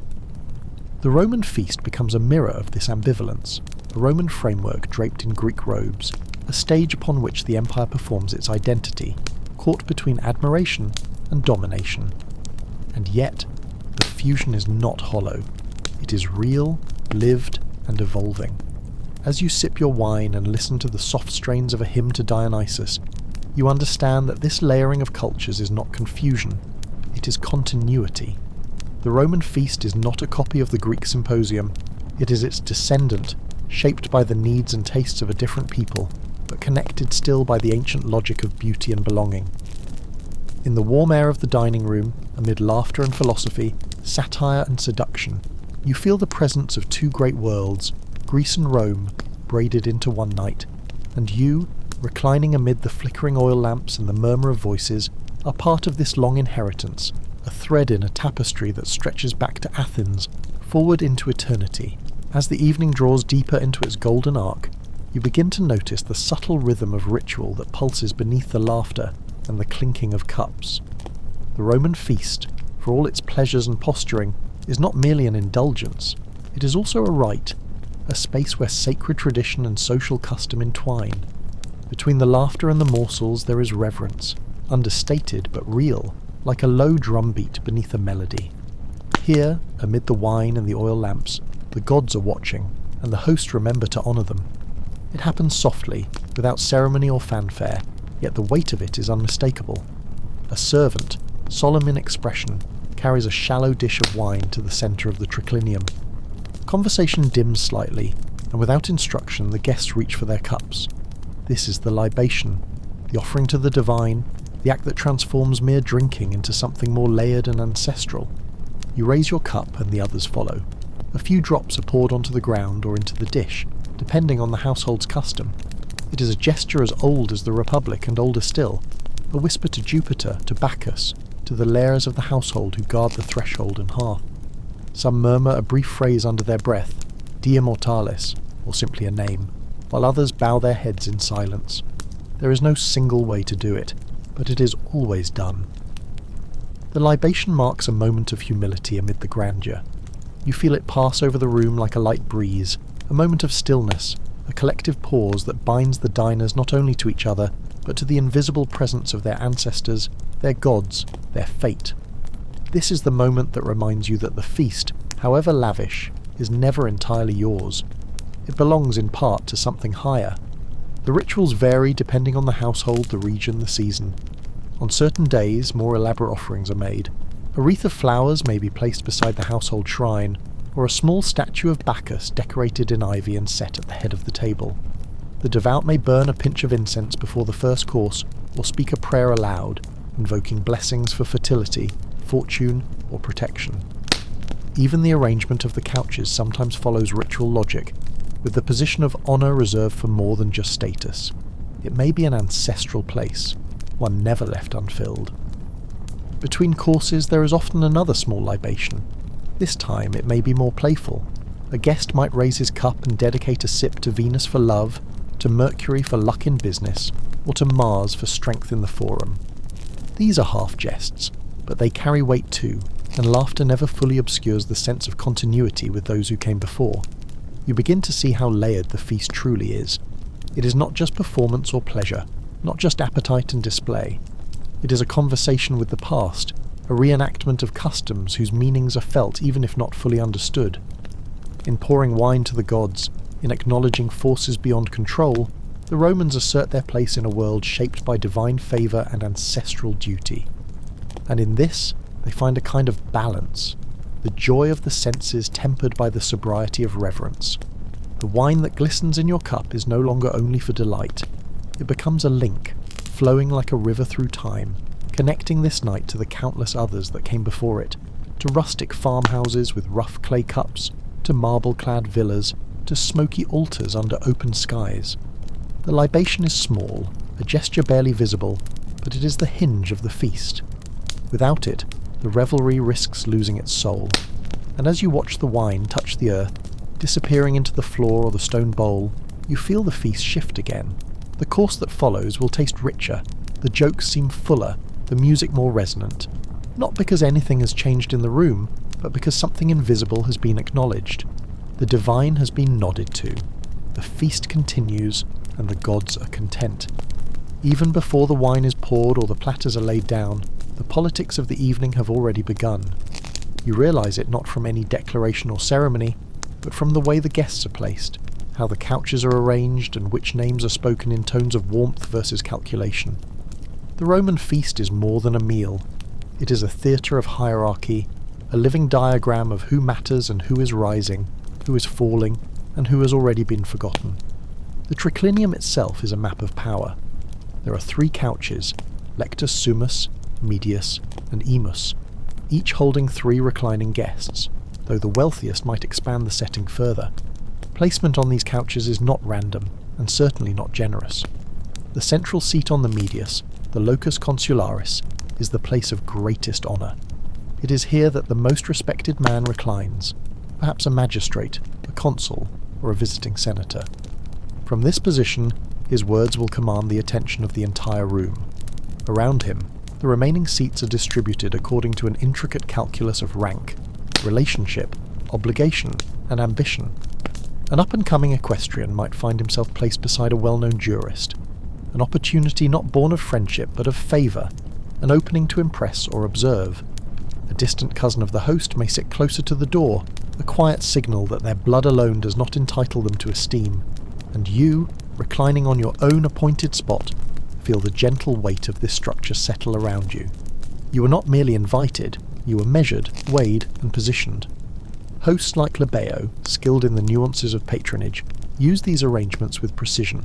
To place someone too low is an insult, too high, and it stirs resentment among others. The game is delicate. A single seat can speak more clearly than words, can reward a loyal client, soothe an old enemy, or gently diminish a guest who has grown too confident. And so you understand that every inch matters. Where you lie tonight could alter what is whispered about you tomorrow. This politics extends beyond the couches. You notice who is spoken to first, who is offered the choicest portion of roast boar, who's allowed to linger over a philosophical point without interruption. Even the timing of arrival reveals something. Some come early, eager and visible, their presence a kind of petition. Others arrive deliberately late, as if to remind the room that their time is valuable, and their inclusion a favour, not a request. Among the guests, the lines of class and ambition crisscross in silent tension. Senators recline with poets, generals with merchants, freedmen with patricians, yet never without the invisible scaffolding of status holding everything in place. A freedman might be wealthy, but his seating will reflect his origin. A brilliant orator might dazzle the room, but his couch tells you whether the admiration he commands is grudging or genuine. You begin to see that a Roman feast is a living document of society's structure, a mosaic not of tiles, but of faces and names. In its fluid yet ordered configuration, it reflects the broader empire, full of ambition and restraint, rivalry and alliance, patronage and subtle defiance. And yet within this structure there is room for movement. A clever guest might charm their way closer to influence. A veteran returned from campaign might find his story elevates him, at least for the night. The feast becomes not just a record of the present, but a rehearsal for the future. A place where social ascent can begin in laughter and shared wine, where a man might change his position in Rome's great hierarchy with nothing more than a well-placed anecdote, a gesture of grace, a compliment well delivered. So you lie still on your couch, aware now of all that hums beneath the feast, the eyes watching, the calculations unfolding behind friendly smiles. You raise your cup, not just to drink, but to acknowledge the silent game around you. In Rome, even pleasure is political, and every toast is also a statement of place. By the time the last tray of figs and honey-sweetened almonds is cleared, something in the atmosphere of the triclinium begins to soften. The feast has passed through its grandest moments, the meat carved with ceremony, the wine offered to the gods, the sharpest turns of conversation, and now the room sinks into a gentler current. The air grows heavier with the scent of oil lamps and perfume, the laughter warmer, less precise, like the slow melt of candle wax. This is the hour when structure gives way to rhythm, when performance slips into play. The servants move more quietly now, no longer presenting platters, but bringing cushions, extra wine, little bowls for nuts and olives, peeled fruit dusted with cinnamon. And just as the tongue no longer needs cleverness, the mind begins to want something softer. The guests stretch out further, some reclining fully, others sitting upright again, cross-legged and smiling, their eyes glassy from wine, their voices slower. The conversations fracture and reform in smaller pockets, murmurs floating just above the music. It is often in this hour, when the formalities of appetite and status have played their parts, that games begin. Not the games of dice and coins, that comes later still, but the ones of wit and memory, of invention and delight. A guest might propose a word game, create a line of verse on a theme of love or fate or wine, each participant adding to it, passing it like a cup. Another might begin a spontaneous riddle, one that draws amused groans or sudden cleverness from unlikely corners of the room. Laughter rises and falls in waves. The feast now belongs to whim, and then, almost always, someone sings. It begins quietly, perhaps a woman's voice, clear and mournful, singing in Greek of some long-lost shepherd or sea-born lover. Heads turn, the conversations hush, the firelight leans in. Her voice is not polished like a stage singer's, but that makes it all the more affecting, raw and close, like a private grief offered into the air. When she finishes, the silence lingers, fragile and golden. Then someone speaks, a line of poetry in reply, or a toast in her honour. The night ripples forward. Poetry becomes the language of these hours, drawn not just from memory, but from invention. A philosopher at the far end of the couch murmurs a verse by Catullus, bitter-sweet and barbed. Another counters with a soft line of Horace, wiser, more resigned. The poets in the room smile with half-closed eyes. The non-poets listen, half understanding, half dreaming. Someone recites from memory a Homeric passage about feasting itself, the ancient Greek drifting into the Roman air like a ghost, like a bridge backward through time. Games return then, lighter ones. The group invents epithets for one another, flattering, mocking, poetic. One guest is called Slayer of Olives, another God of Garlands, another Queen of Riddles. The room swells again with laughter. This is no longer the tense balancing act of earlier in the evening. The power games have faded. Now it is affection that governs the room, the easy generosity that wine sometimes brings. Outside the windows the night deepens, the sky's thick with stars and the city grows quieter. You begin to notice that a few guests have slipped away, quietly excused or lulled to sleep in corners of the house. The feast has entered its final phase. Not an ending, but a soft dissolution. There is no bell to end the night, no sudden extinguishing of light. It ebbs naturally like a tide. One conversation drifts into silence, another picks up a thread, a song hums quietly in the background. This time is sacred in its own way. A Roman would not describe it as sacred perhaps, but there is something unmistakably tender about it. The masks of status loosen. Even the host seems less composed, less calculating, as he reclines in a quieter room than the one he commanded hours before. You see him smile, not to impress, but simply because he is pleased. This too is a victory, even if it is not spoken aloud. You are offered another cup of wine, this one thinner, sweeter, intended to soothe rather than stir. You accept it, feeling its warmth slide through you. The games are over now. Only a few voices murmur in the shadows, finishing a poem, recounting a childhood memory, speaking of dreams and fears in that strange hour where everything feels half true and half faded. And so the feast continues, but not as before. It continues as something else, not performance, not ritual, but presence. A handful of souls suspended together in the late Roman night, held by wine and firelight, by the distant echo of poetry, by the quiet miracle that they are here at all and not elsewhere. While voices fill the room and the wine flows freely. Your eyes begin to follow the quiet figures who pass between the couches, bending, pausing, vanishing again into the wings of the house. The guests laugh and call, argue and recline, but the feast itself does not move without these shadowed hands. The servants are everywhere, and yet nowhere.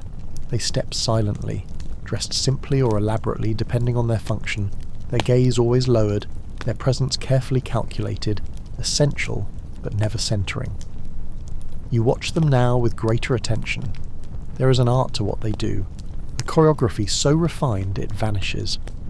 One clears away dishes with the smoothness of a breeze, another refills cups with such discretion the guest barely notices the moment of replenishment. A third carries the scent box, waving perfumed smoke through the air, cooling the closeness of the room with flickers of myrrh and rose.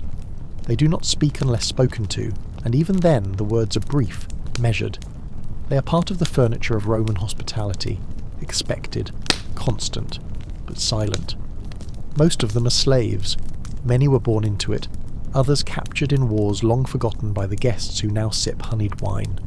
Some are educated, trained specifically for service in a household of rank, tutors, scribes, musicians, sommeliers. Others are young boys or girls, barely more than children, tasked with light duties but always under watch. Their names are often Roman, but their faces hint at origins far from this city. Thracian brows, Syrian eyes, Gallic cheekbones. The empire's vastness flows into this room through their labour. There is a man with white in his beard, pouring wine from an elegant crater with hands that do not tremble. His face is unreadable, neither proud nor humiliated, simply practised. He knows the preferences of every regular guest, who likes the sweeter vintages, who drinks sparingly, who grows cruel with too much wine. He adjusts each pour accordingly, wordlessly managing the temper of the evening. In the corner a girl kneels beside the feet of a reclining guest, her posture still and precise. She holds a small silver bowl of water for hand washing, an olive wood towel folded neatly beside it. She does not look at the guest. Her gaze rests on the bowl itself, steady as stone. When she moves to replace it, her footsteps are barely audible, a whisper of presence. You begin to understand that the success of this evening, its smooth transitions, its warmth, its dignity, rests not in the marble or the music or even the host's charm. It rests on the backs of these invisible figures whose lives orbit the pleasures of others. A feast without them would collapse under its own indulgence. With them, it hums like a well-tuned instrument. And yet their presence is laced with tension. They know too much. They hear what is not meant to be heard. They observe the slips, the private whispers, the gestures of power and intimacy. Some hosts are kind, others cruel.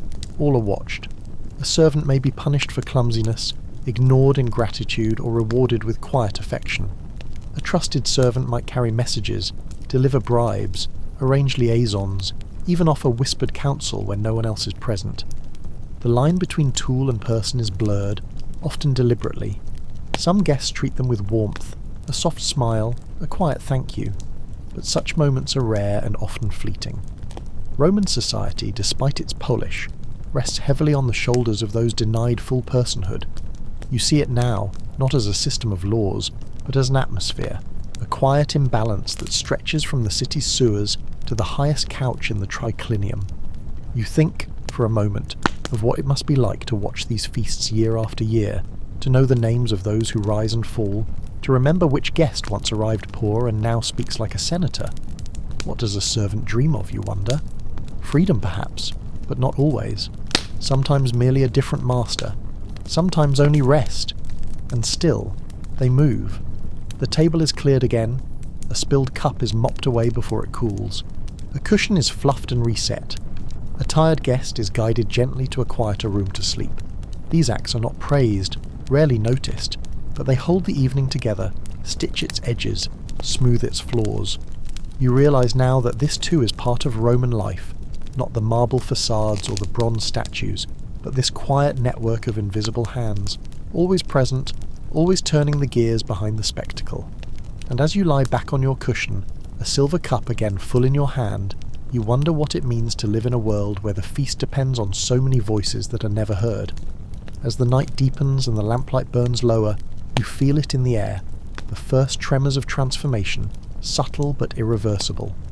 The rhythm of the evening, once so measured and polished, begins to loosen its grip. Conversations that were crisp become circular, laughter spills where once it was restrained, and the wine no longer warms so much as it commands. This is the edge of the feast, the moment the Romans knew well, when the evening begins to tilt towards something more ancient, more primal, and less governed. You see it first in the eyes. a sheen, a softness, or a hardening depending on the drinker.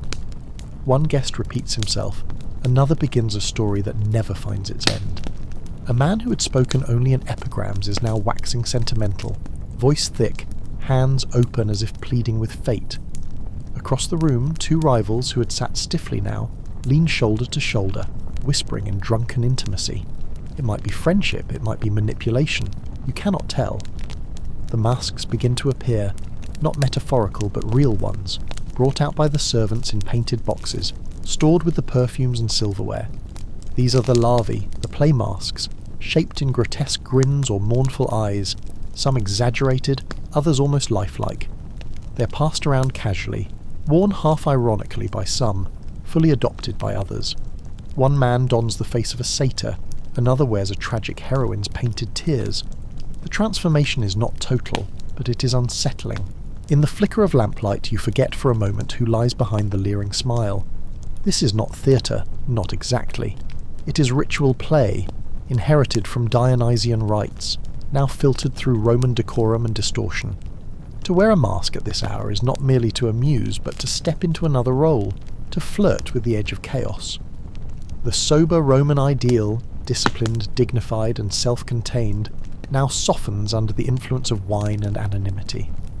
What was forbidden may now be said, what was concealed may now be acted. Laughter rises louder, rawer. One man begins a parody of a legal speech, standing barefoot on a stool, declaiming nonsense Latin while his companions howl with mirth. Another breaks into a song that grows more obscene with each verse, his voice cracking but defiant. The room no longer belongs to the host, it belongs to impulse, to whatever moment seizes the attention of the now fraying assembly. And yet, there is a strange beauty in it. The structure remains, barely, like a ship listing in high wind but not yet sunk. Not everyone is swept away.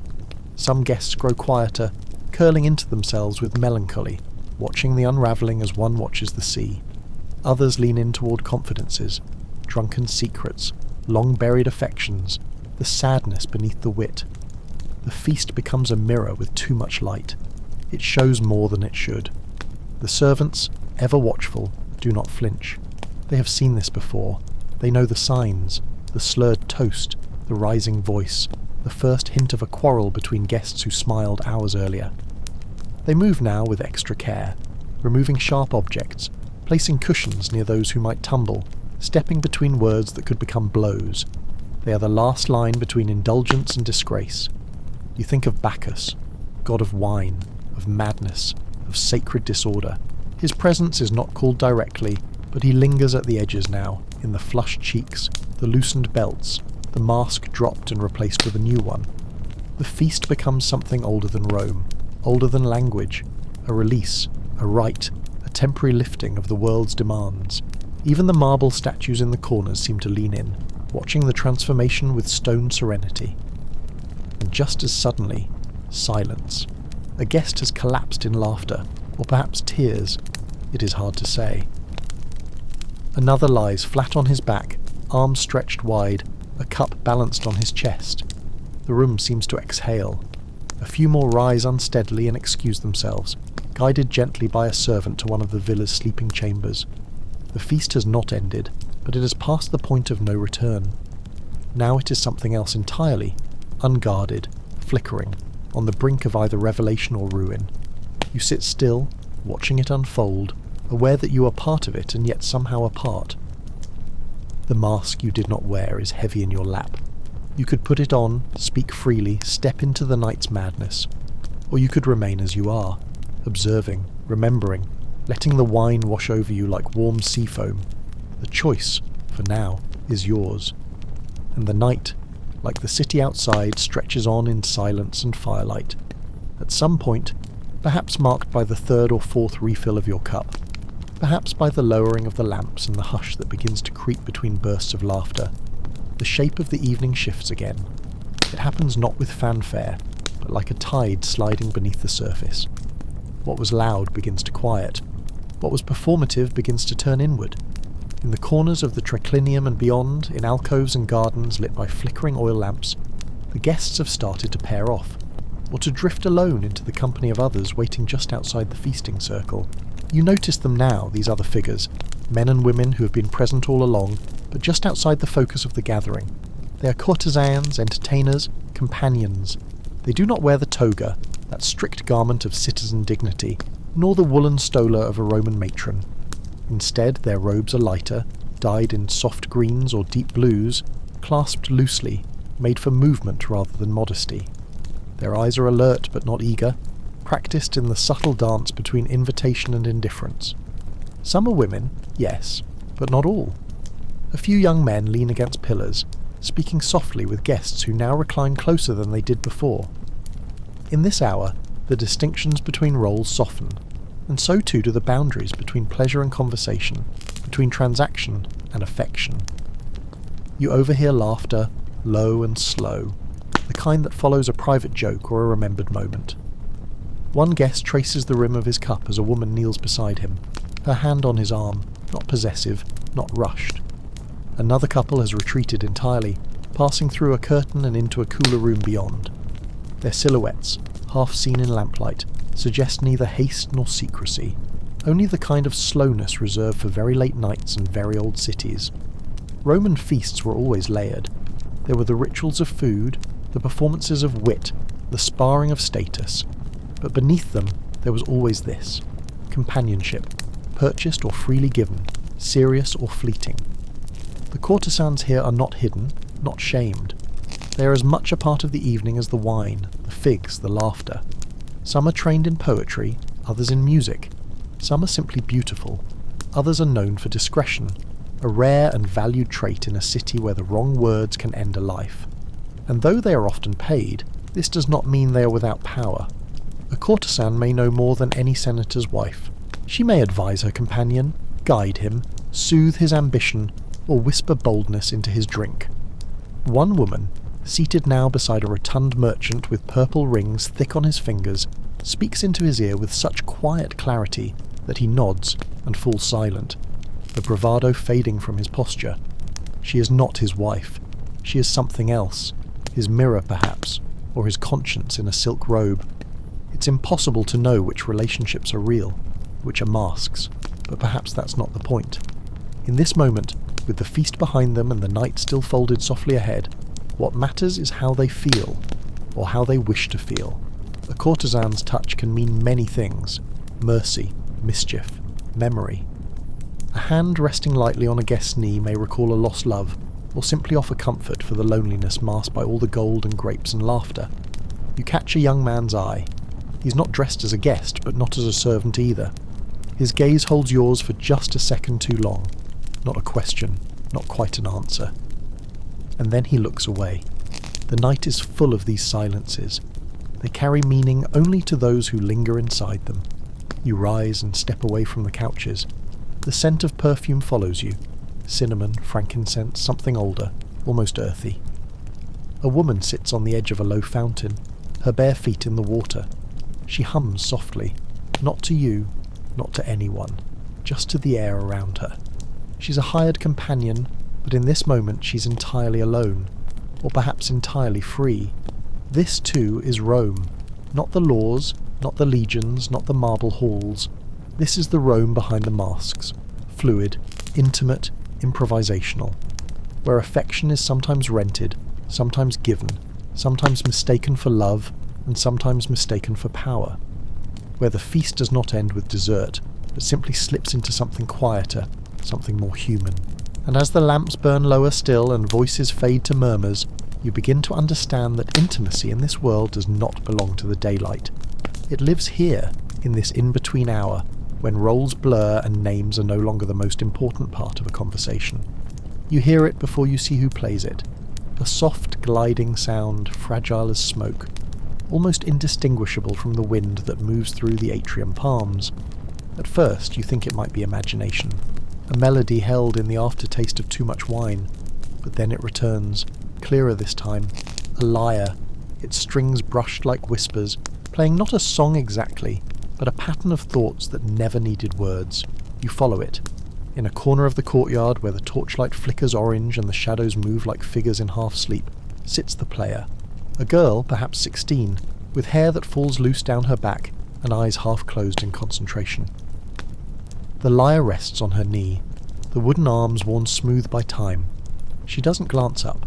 Her fingers move as if the instrument thinks for her. And around her, several guests sit or recline in silence, not watching her, not even looking at one another, just listening, existing. You settle near them, and the sound becomes part of you. The notes are simple but precise, descending like cooled water, lifting again like breath drawn deep in the lungs. Music in this moment is not performance, it is medicine, for tired minds, for frayed tempers, for hearts that carry more than they show. The Romans believed deeply in the power of music, not only as entertainment, but as influence. Musica was more than art. It was persuasion, a tool of education, a way to shape the soul. The philosopher Seneca once wrote that music could calm madness and guide the emotions where reason could not. You feel it now, that guidance, not pushing, just offering, like a hand placed gently on your back. Other instruments appear. Somewhere beyond the pillars, a flute begins. A tibia, twin-piped and plaintive, weaving between the lyre's quieter pulse. The player is not visible, hidden in shadow, or perhaps moving slowly through the outer walkways. Their sound joins the lyre not in harmony, but in understanding. Two voices carrying different kinds of sadness that happen to fit together. No one speaks, or if they do, their words are only shapes in the air, too faint to matter. Even the servants tread softer now.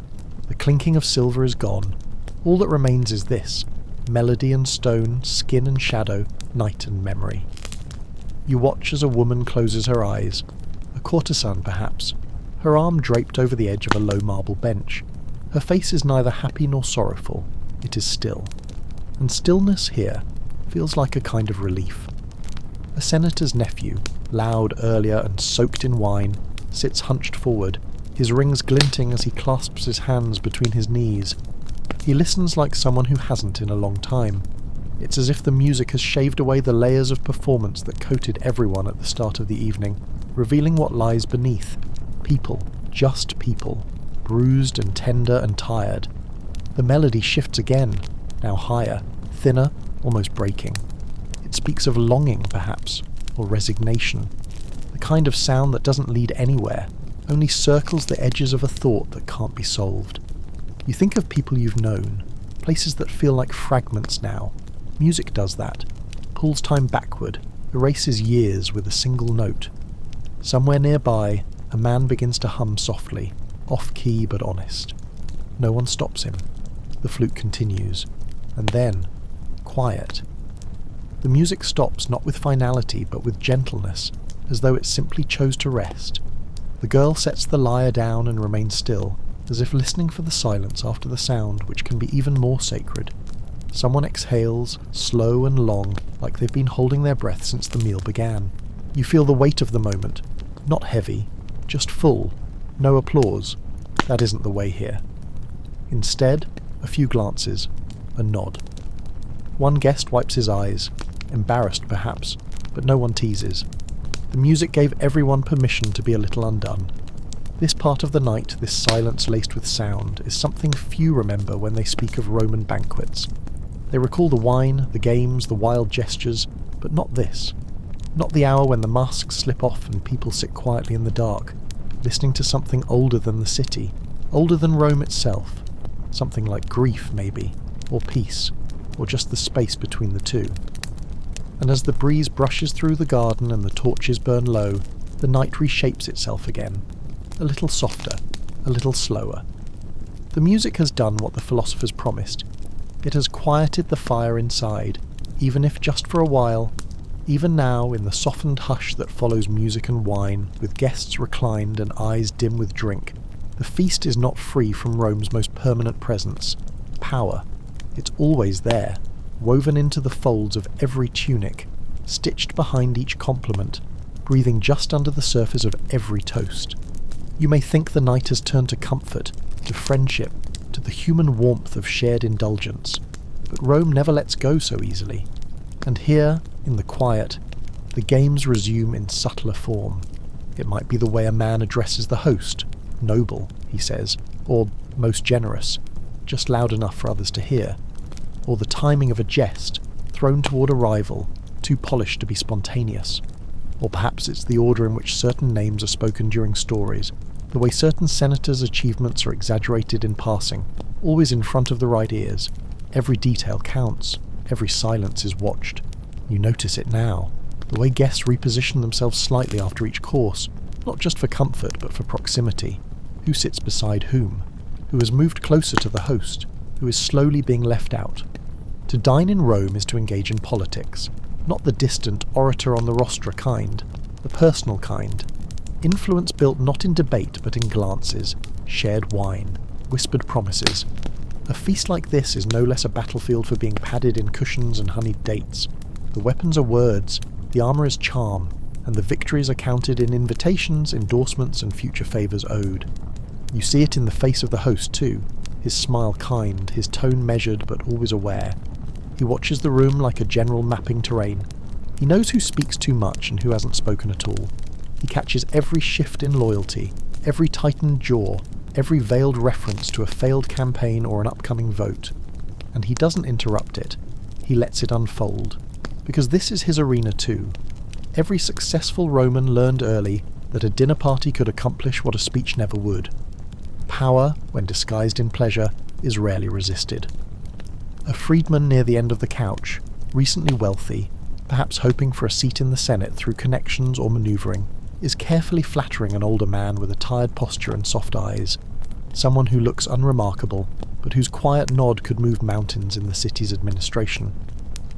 Their conversation is low, steady, full of half-phrases and reference to mutual friends, and though the freedman smiles constantly, there's something mechanical in it, practiced, strategic. He laughs before the joke is even finished. He offers to refill the man's cup himself. He calls the servant by name, proving he's a man who pays attention to everyone. He's building a ladder, rung by rung, out of words.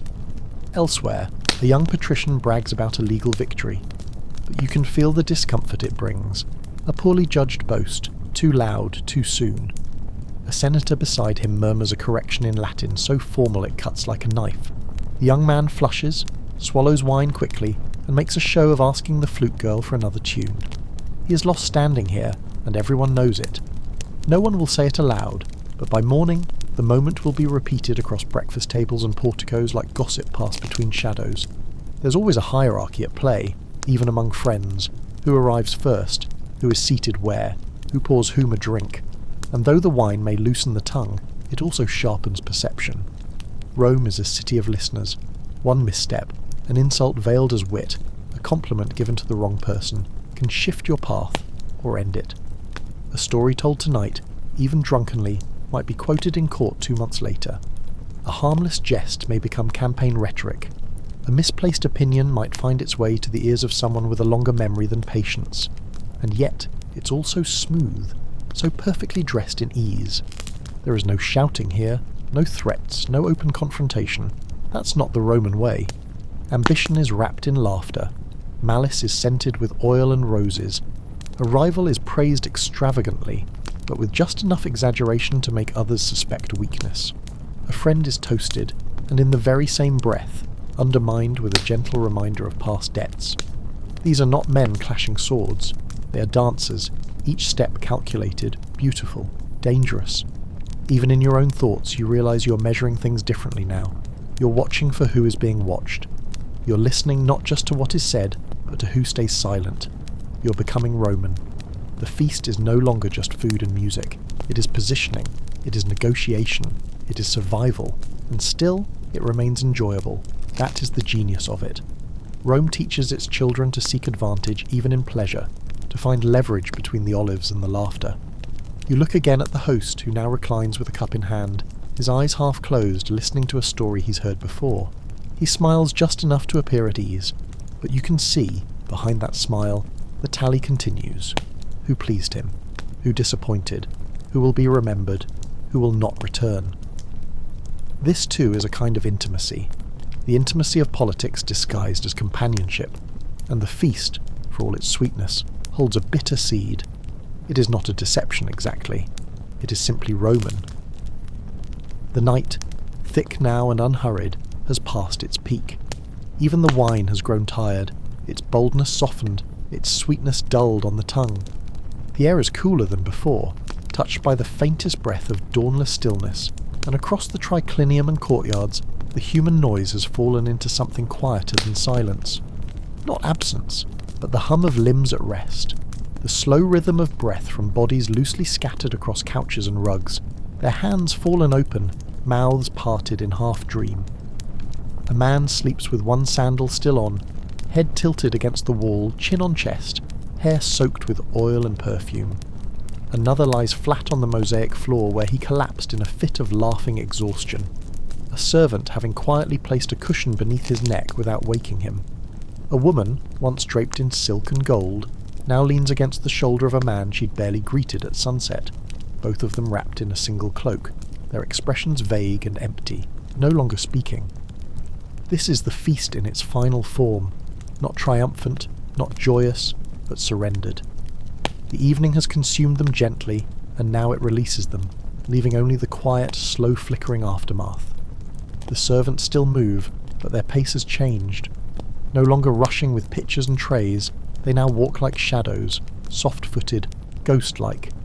They lift empty bowls with practiced grace, coil up stained linen napkins, collect fallen grape skins from the carpets and broken fig halves from beneath the reclining couches. They do not speak, only nod to each other in passing. Their presence feels almost sacred now, not invisible, but weightless. Their duty is no longer to serve pleasure, but to preserve peace. They pull shutters closed, lower torches, and cover guests with light wool throws, careful not to disturb the sleeping limbs that lie tangled like old vines. In one corner the embers of the brazier still glow, faintly pulsing red. A young kitchen boy kneels before it, coaxing the last warmth from its ashes, turning blackened coals with a stick. His face is round, drowsy, but his hands are steady. He hums softly, perhaps a lullaby from his home beyond the Aventine, a melody meant more for himself than for anyone else. Across from him, a cat curls near the heat, tail tucked beneath its belly, its yellow eyes half closed but watching. Some guests have not quite surrendered to sleep.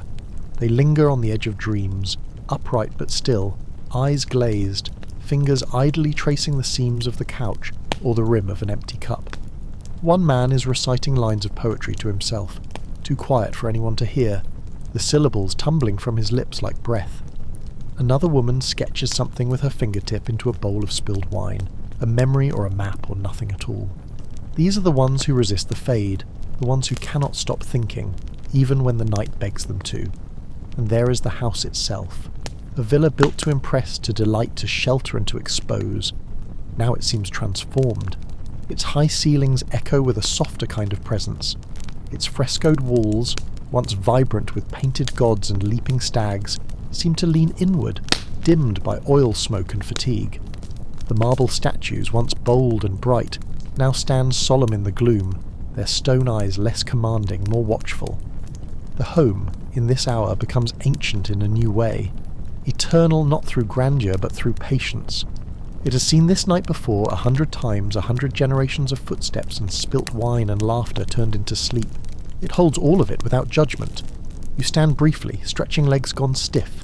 Your sandals scuff softly against the stone, and even that sound feels too loud. You pass between columns, through the garden, where the pool lies still, its surface like black glass. One torch remains burning here, left perhaps by accident, perhaps on purpose. Its reflection flickers on the water beside the pale moonlight, and you think of nothing for a while.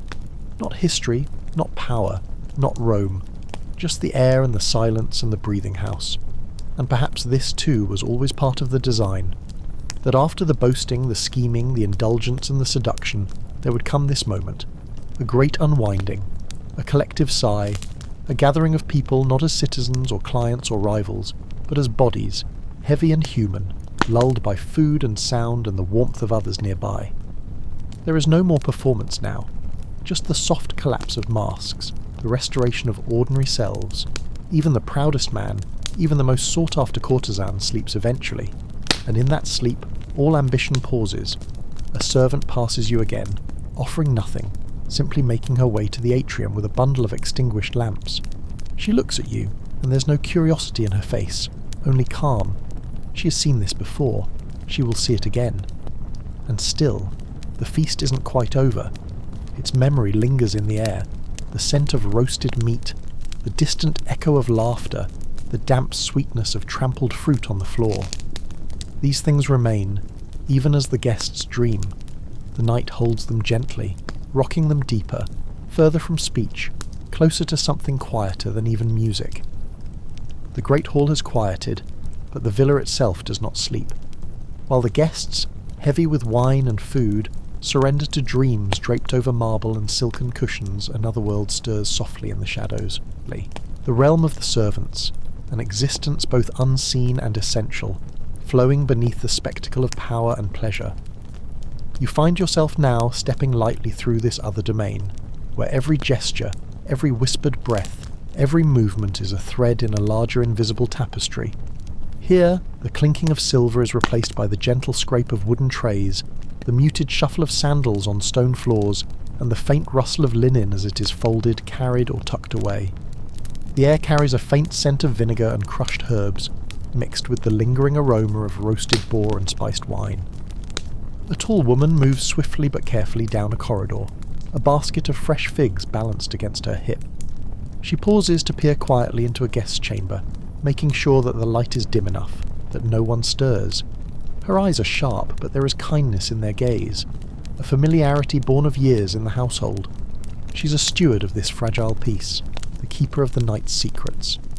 Elsewhere, a pair of younger boys arrange folded cloths on shelves. Their faces are flushed with exertion, but they smile faintly as they exchange jokes too soft to hear. They speak a language of small rebellions and secret hopes, learning, as all servants do, that the world of the villa is a place where power hums beneath every surface, but where camaraderie also blossoms in unexpected corners. You walk toward the kitchens, where the fires are low embers now, and a lone cook tends the last pot of broth. The cook's hands move with the quiet precision of habit, stirring, tasting, adding salt. His eyes flicker toward the open doorway as the first pale light of dawn begins to seep in through cracks in the stone. For him, the feast is both an event and a routine, a cycle of preparation, service, and clean-up that binds his days together. As you move through the back halls, you hear the faint murmur of voices, low and conspiratorial. A few servants gather near the stairs, speaking in hushed tones about the guest's behaviour, about who has gained favour and who has fallen out of grace. Their world is a web of observation and memory, a storehouse of knowledge that even the most powerful patrons cannot fully access. The villa's architecture embraces this unseen life. Narrow passages lead to hidden chambers where servants rest between duties. Small windows look out onto quiet gardens or inner courtyards, offering moments of solitude amid relentless work. The walls, frescoed above with images of gods and heroes, now feel more like witnesses to the daily rhythms of human lives, both grand and humble. In the stillness, you become aware of the delicate balance maintained by these unseen hands. Without them, the spectacle of the feast would unravel. Food would spoil, fires would die out, the house would fall into chaos. They are the pulse beneath the surface, steady and unyielding. You pause near the atrium fountain, its waters murmuring softly as if telling stories of countless nights like this one. The night's extravagance has faded, but the villa remains alive, waiting for the next day, the next feast, the next cycle of power and pleasure. And in this quiet you sense something profound, not just the mechanics of service, but the resilience of those who keep the city's grandest nights breathing. Their world is different from the one above, but no less real, no less vital. It is a world of shadows, yes, but also of steadfast light. The first pale rays of dawn stretch tentatively over the rooftops of Rome, painting the sky with muted shades of pink and gold. The city still slumbers beneath the soft light, its noisy streets quiet for a few precious moments before the day begins anew. Within the villa, the air is cool and still, carrying the faint, lingering scents of the night before, honeyed wine, roasted meats, crushed herbs, and the subtle musk of warm skin. You move through the atrium, the mosaic floors cool beneath your feet, tracing the same paths the guests once filled with laughter and debate, now empty except for the slow, steady footsteps of early risers, the servants who prepare the house for its daily rebirth. Their movements are deliberate but gentle, as if they too feel the weight of the previous evening's revelry settling into memory. The marble tables, once piled high with platters of delicacies, bear only the faintest traces of crushed fruit and scattered crumbs. Shards of broken pottery have been swept away, replaced with fresh linens folded carefully for the new day. The couches, stained here and there with wine, have been dusted and smoothed, ready to welcome bodies once more. Birdsong drifts through open windows, mingling with the distant murmur of the Tiber River, and somewhere a water wheel turns slowly, creaking in time with the slow pulse of morning. You pause near the kitchen entrance, watching as the cook stokes the fire to life, the smell of fresh bread beginning to rise with the smoke. In the guest chambers the air is still heavy with warmth and soft shadows, the faint imprint of bodies left in the worn mattresses and silken sheets. Here and there a stray garment lies forgotten, a ring slipped off in sleep, a ribbon loosened in the night. These small traces tell stories more intimate than words, the quiet aftermath of feasting, the vulnerability beneath the veneer of power. Outside, the garden is bathed in gentle light, dew sparkling on the leaves of the pomegranate trees, and the roses climbing the walls. The fountains, now filled with fresh water, babble quietly as birds dip and drink. It is a scene of peace and renewal, but beneath it lies the subtle reminder that all this beauty is cyclical. The same walls will soon hold new guests, new feasts, new dramas. As you linger by the entrance, you realise the feast is never truly over. It leaves behind echoes of voices, of music, of desire and rivalry that will ripple through the days to come. The villa breathes these memories in and out, carrying them quietly like a secret. And so, the morning unfolds slowly, gently, offering a brief moment of stillness before the city awakens and the endless rhythm of life resumes. The feast, dazzling and vibrant, often echoes with the laughter and voices of men, their politics and poetry weaving the night's tapestry. Yet, just beyond the centre of this spectacle, a quieter, more complex story unfolds, one belonging to the women who inhabit this world with a strength that is seldom spoken aloud. As you settle into the soft glow of the triclinium's flickering lamps, you become aware of their presence, not as mere decoration, but as vital threads in the fabric of the Roman feast. Women here wear many faces. Some are wives and daughters of patricians, their hands skilled in hospitality, their eyes keen with unspoken power. They move with grace, carrying trays of food or pouring wine, their laughter soft but deliberate, punctuating conversations with carefully chosen words. Their silks and jewels gleam, not only as signs of wealth but as symbols of status and influence. You notice how they navigate the room, not as silent guests but as subtle orchestrators, smoothing tensions or steering conversations with a mere glance or a well-timed question. Then there are the courtesans, the meretrices, whose roles are as complex as the city itself. They are not merely entertainers but companions with wit and education, versed in poetry, music, and rhetoric. Their presence is intoxicating, their laughter a melody that lingers long after the flute has fallen silent. They sit among senators and generals, sharing stories and secrets, their words weaving alliances that might outlast even the strongest political bonds. In their eyes, you glimpse both vulnerability and fierce independence, a delicate balance maintained beneath layers of perfume and silk. You watch one such woman now, reclining beside a senator whose favour she has long courted.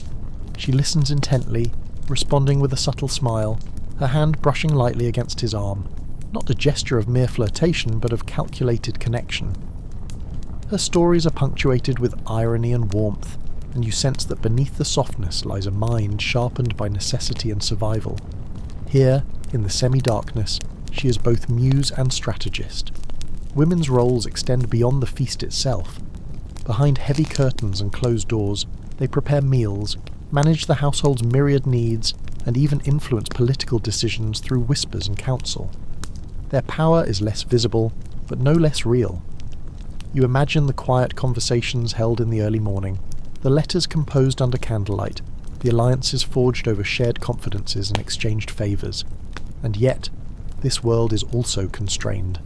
Expectations weigh heavily, boundaries are clear, and reputations fragile. You sense the tension between freedom and duty, between voice and silence, in every gesture and glance. Women negotiate these spaces constantly, sometimes bending them, sometimes accepting them with quiet dignity. As the feast unfolds around you, their presence feels like a steady current beneath the surface, a vital force shaping the night's rhythm. They are the unseen architects of the atmosphere, the keepers of secrets, the heartbeats that sustain the feast's pulse long after the wine has run dry. You realise that to understand the Roman feast fully, you must listen not only to the clinking of cups or the poet's verses, but also to the softer, intricate voices of the women who move through the night like shadows and light, their stories woven deeply into Rome's eternal fabric. The feast's heart is not merely in the food or wine, but in the breath and beat of music weaving through the air, filling the spaces between words and laughter, guiding the flow of energy like an unseen current. As you sit back, letting the warmth of the evening settle around you, the strains of a lyre begin to stir, a delicate, trembling sound that feels like a whisper carried on the breeze. It is gentle at first, a slow rhythm coaxing bodies awake, urging conversation and curiosity. You watch as musicians take their place near the far end of the triclinium, their instruments varied, aulos pipes with their haunting double reeds, the deep thrum of a handheld drum, the soft resonance of a cithara, and the clear shimmering notes of a pan flute. Each instrument brings its own voice, together creating a layered soundscape that both soothes and excites. The music is not background noise, it is a living thing, breathing with the movements of the guests, pulsing alongside the clink of cups and the soft murmur of speech. A dancer rises, her feet bare on the cool mosaic floor. She begins with slow, deliberate movements, arms curved like flowing water, hips swaying gently, her eyes half closed, body attuned to the ebb and flow of the melody. The other guests turn to watch, faces softening, some smiling faintly, others lost in reverie. The dance feels intimate, a language without words, expressing joy, longing, and sometimes sorrow. The rhythm gradually quickens, and with it, the dance grows more vibrant. Her steps become lighter, faster, drawing out cheers and applause. The music responds, growing louder, more insistent, and soon others join, young men clapping in time, women weaving between the couches, their laughter ringing clear. The feast is alive with motion now, a shifting tide of sound and movement that carries everyone along. Yet beneath the exuberance there is a deeper purpose. Music and dance are not mere entertainment, they are rituals, prayers to the gods, celebrations of life's fleeting pleasures, expressions of social bonds. The choice of song, the style of dance, even the tempo, all carry meanings understood by those present. A lament might signal loss or longing, while a lively jig could honour a victorious general or the coming of spring. You notice how the musicians share knowing glances, how the dancers' feet tap with practised precision. They are artisans of feeling, shaping the feast's atmosphere with skill born from tradition and intuition. Their art smooths tensions, awakens desires, and cements friendships, creating a space where time feels both expansive and suspended. As the night deepens, the music softens again, shifting to lullabies and gentle refrains. The dancers slow, their bodies heavy with fatigue but still graceful. The feast, so full of sound and colour moments before, begins to fold back into itself, the pulses fading into a serene hum. And you, sitting among the reclining guests, feel the music not just in your ears but in your skin, in the slow beating of your heart. It is a thread connecting you to all who have danced and sung here before, and to those who will come after, a timeless echo of joy, sorrow, and the simple beauty of being alive. Wine flows through the feast like a river, rich, vital, endlessly shifting. It is more than just a drink here. It is a symbol, a ritual, a social language. As you settle back among the cushions, the amber light of oil lamps flickering softly, you can almost taste the warm, slightly bitter tang of wine lingering in the air, mingled with the scent of crushed grapes and herbs. The wine served is carefully prepared, often diluted with water in varying proportions, depending on the hour and the company. Drinking pure wine was considered reckless, even barbaric, and so each cup is a blend, sometimes sweetened with honey or spiced with resin, other times infused with herbs like rue or thyme. The mixing itself is a ceremony. The symposiarch, or master of the drinking, oversees the portions, ensuring the balance between enjoyment and restraint. You watch as cups are raised and passed, a silent communication moving through the room. To drink deeply is to share trust, to lower barriers, to sip slowly is to savour the moment, to hold power. The swirling liquid becomes a mirror reflecting alliances and rivalries, hopes and fears. Toasts are murmured in Latin or Greek, invoking gods and heroes, health and fortune. The wine carries blessings and curses alike, its meaning layered and complex. In this culture, wine also marks transitions. It begins the feast, loosening tongues and opening minds. It flows through stories and songs, lubricating the intricate dance of conversation. Later, it marks a slowing, a gentle descent into introspection or repose. Some guests pour libations onto the floor or altar, offerings to Bacchus, the god of wine and ecstasy, acknowledging the sacred in their indulgence. But wine is not without danger.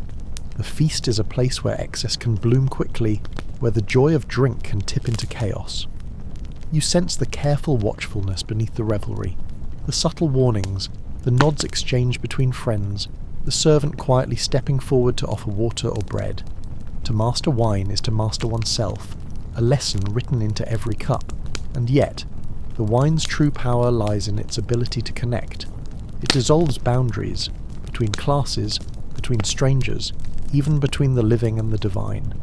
It opens doors to stories otherwise untold, emotions otherwise hidden. The shimmer of wine in a cup catches the flickering lamplight like a secret waiting to be shared. As the feast winds on, the wine's presence remains constant, a steady current beneath the clamour and song, a companion to the night's unfolding. It is a liquid thread weaving through time, linking the ancient revellers to you, to all who have ever gathered to drink, to celebrate, and to be human. As the feast unfolds around you, the ease of laughter and the clinking of cups are underpinned by an intricate web of social rules and taboos, a dance as subtle and precise as any performance by the dancers or musicians. Every gesture, every word carries meaning far beyond the surface, binding the guests in a fragile balance of power, respect, and appearance. You notice how seating arrangements are never accidental. The most honoured guests recline closest to the host, their couches arranged to reflect rank and favour. To claim a seat out of turn, to overstep a boundary, even unknowingly, could spark quiet whispers or sharp rebukes. Position here is a language, one read and felt deeply by all present. The language of conversation is similarly layered. Politics, philosophy, poetry. These are the safe harbours of discussion, where wit and learning are displayed and alliances formed. Yet some topics remain off limits, shaded by unspoken agreements. Certain family scandals, political dangers, even crude jokes that could unravel the delicate social fabric. You see how smiles can be thin and eyes sharp when boundaries are tested. Food itself carries symbolism. Certain dishes are reserved for the elite. Rare spices hint at wealth and connections. To refuse a dish without cause might be seen as an insult. To overindulge in certain delicacies could be a sign of vulgar excess. Even how one eats, using fingers or spoons, pacing oneself or rushing, tells a story to those who watch closely. You observe the host's subtle commands, a raised eyebrow, a gentle hand gesture, the timing of wine poured or withheld. These cues direct the evening's flow, when to speak, when to listen, when to toast, when to pause. The host is both conductor and guardian, ensuring the feast remains a performance of harmony rather than chaos. Women's behaviour is governed by even more delicate rules, their freedom bounded by expectation and tradition. Their laughter must charm but not disrupt, their presence enrich but not overshadow.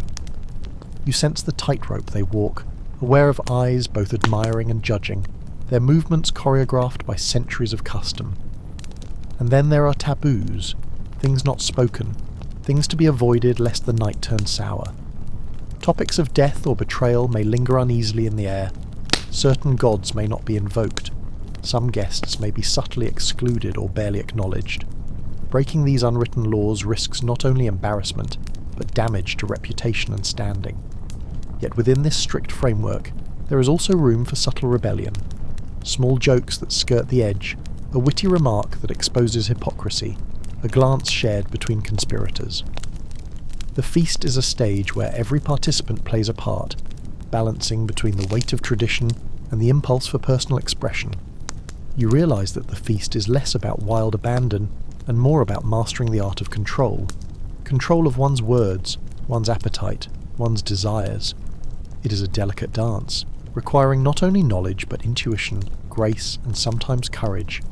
The night continues to weave these threads, a complex tapestry of human interaction, where every smile, every sip, every gesture is charged with meaning, and where the most powerful among Rome's elite display their true strength not in excess, but in the mastery of restraint.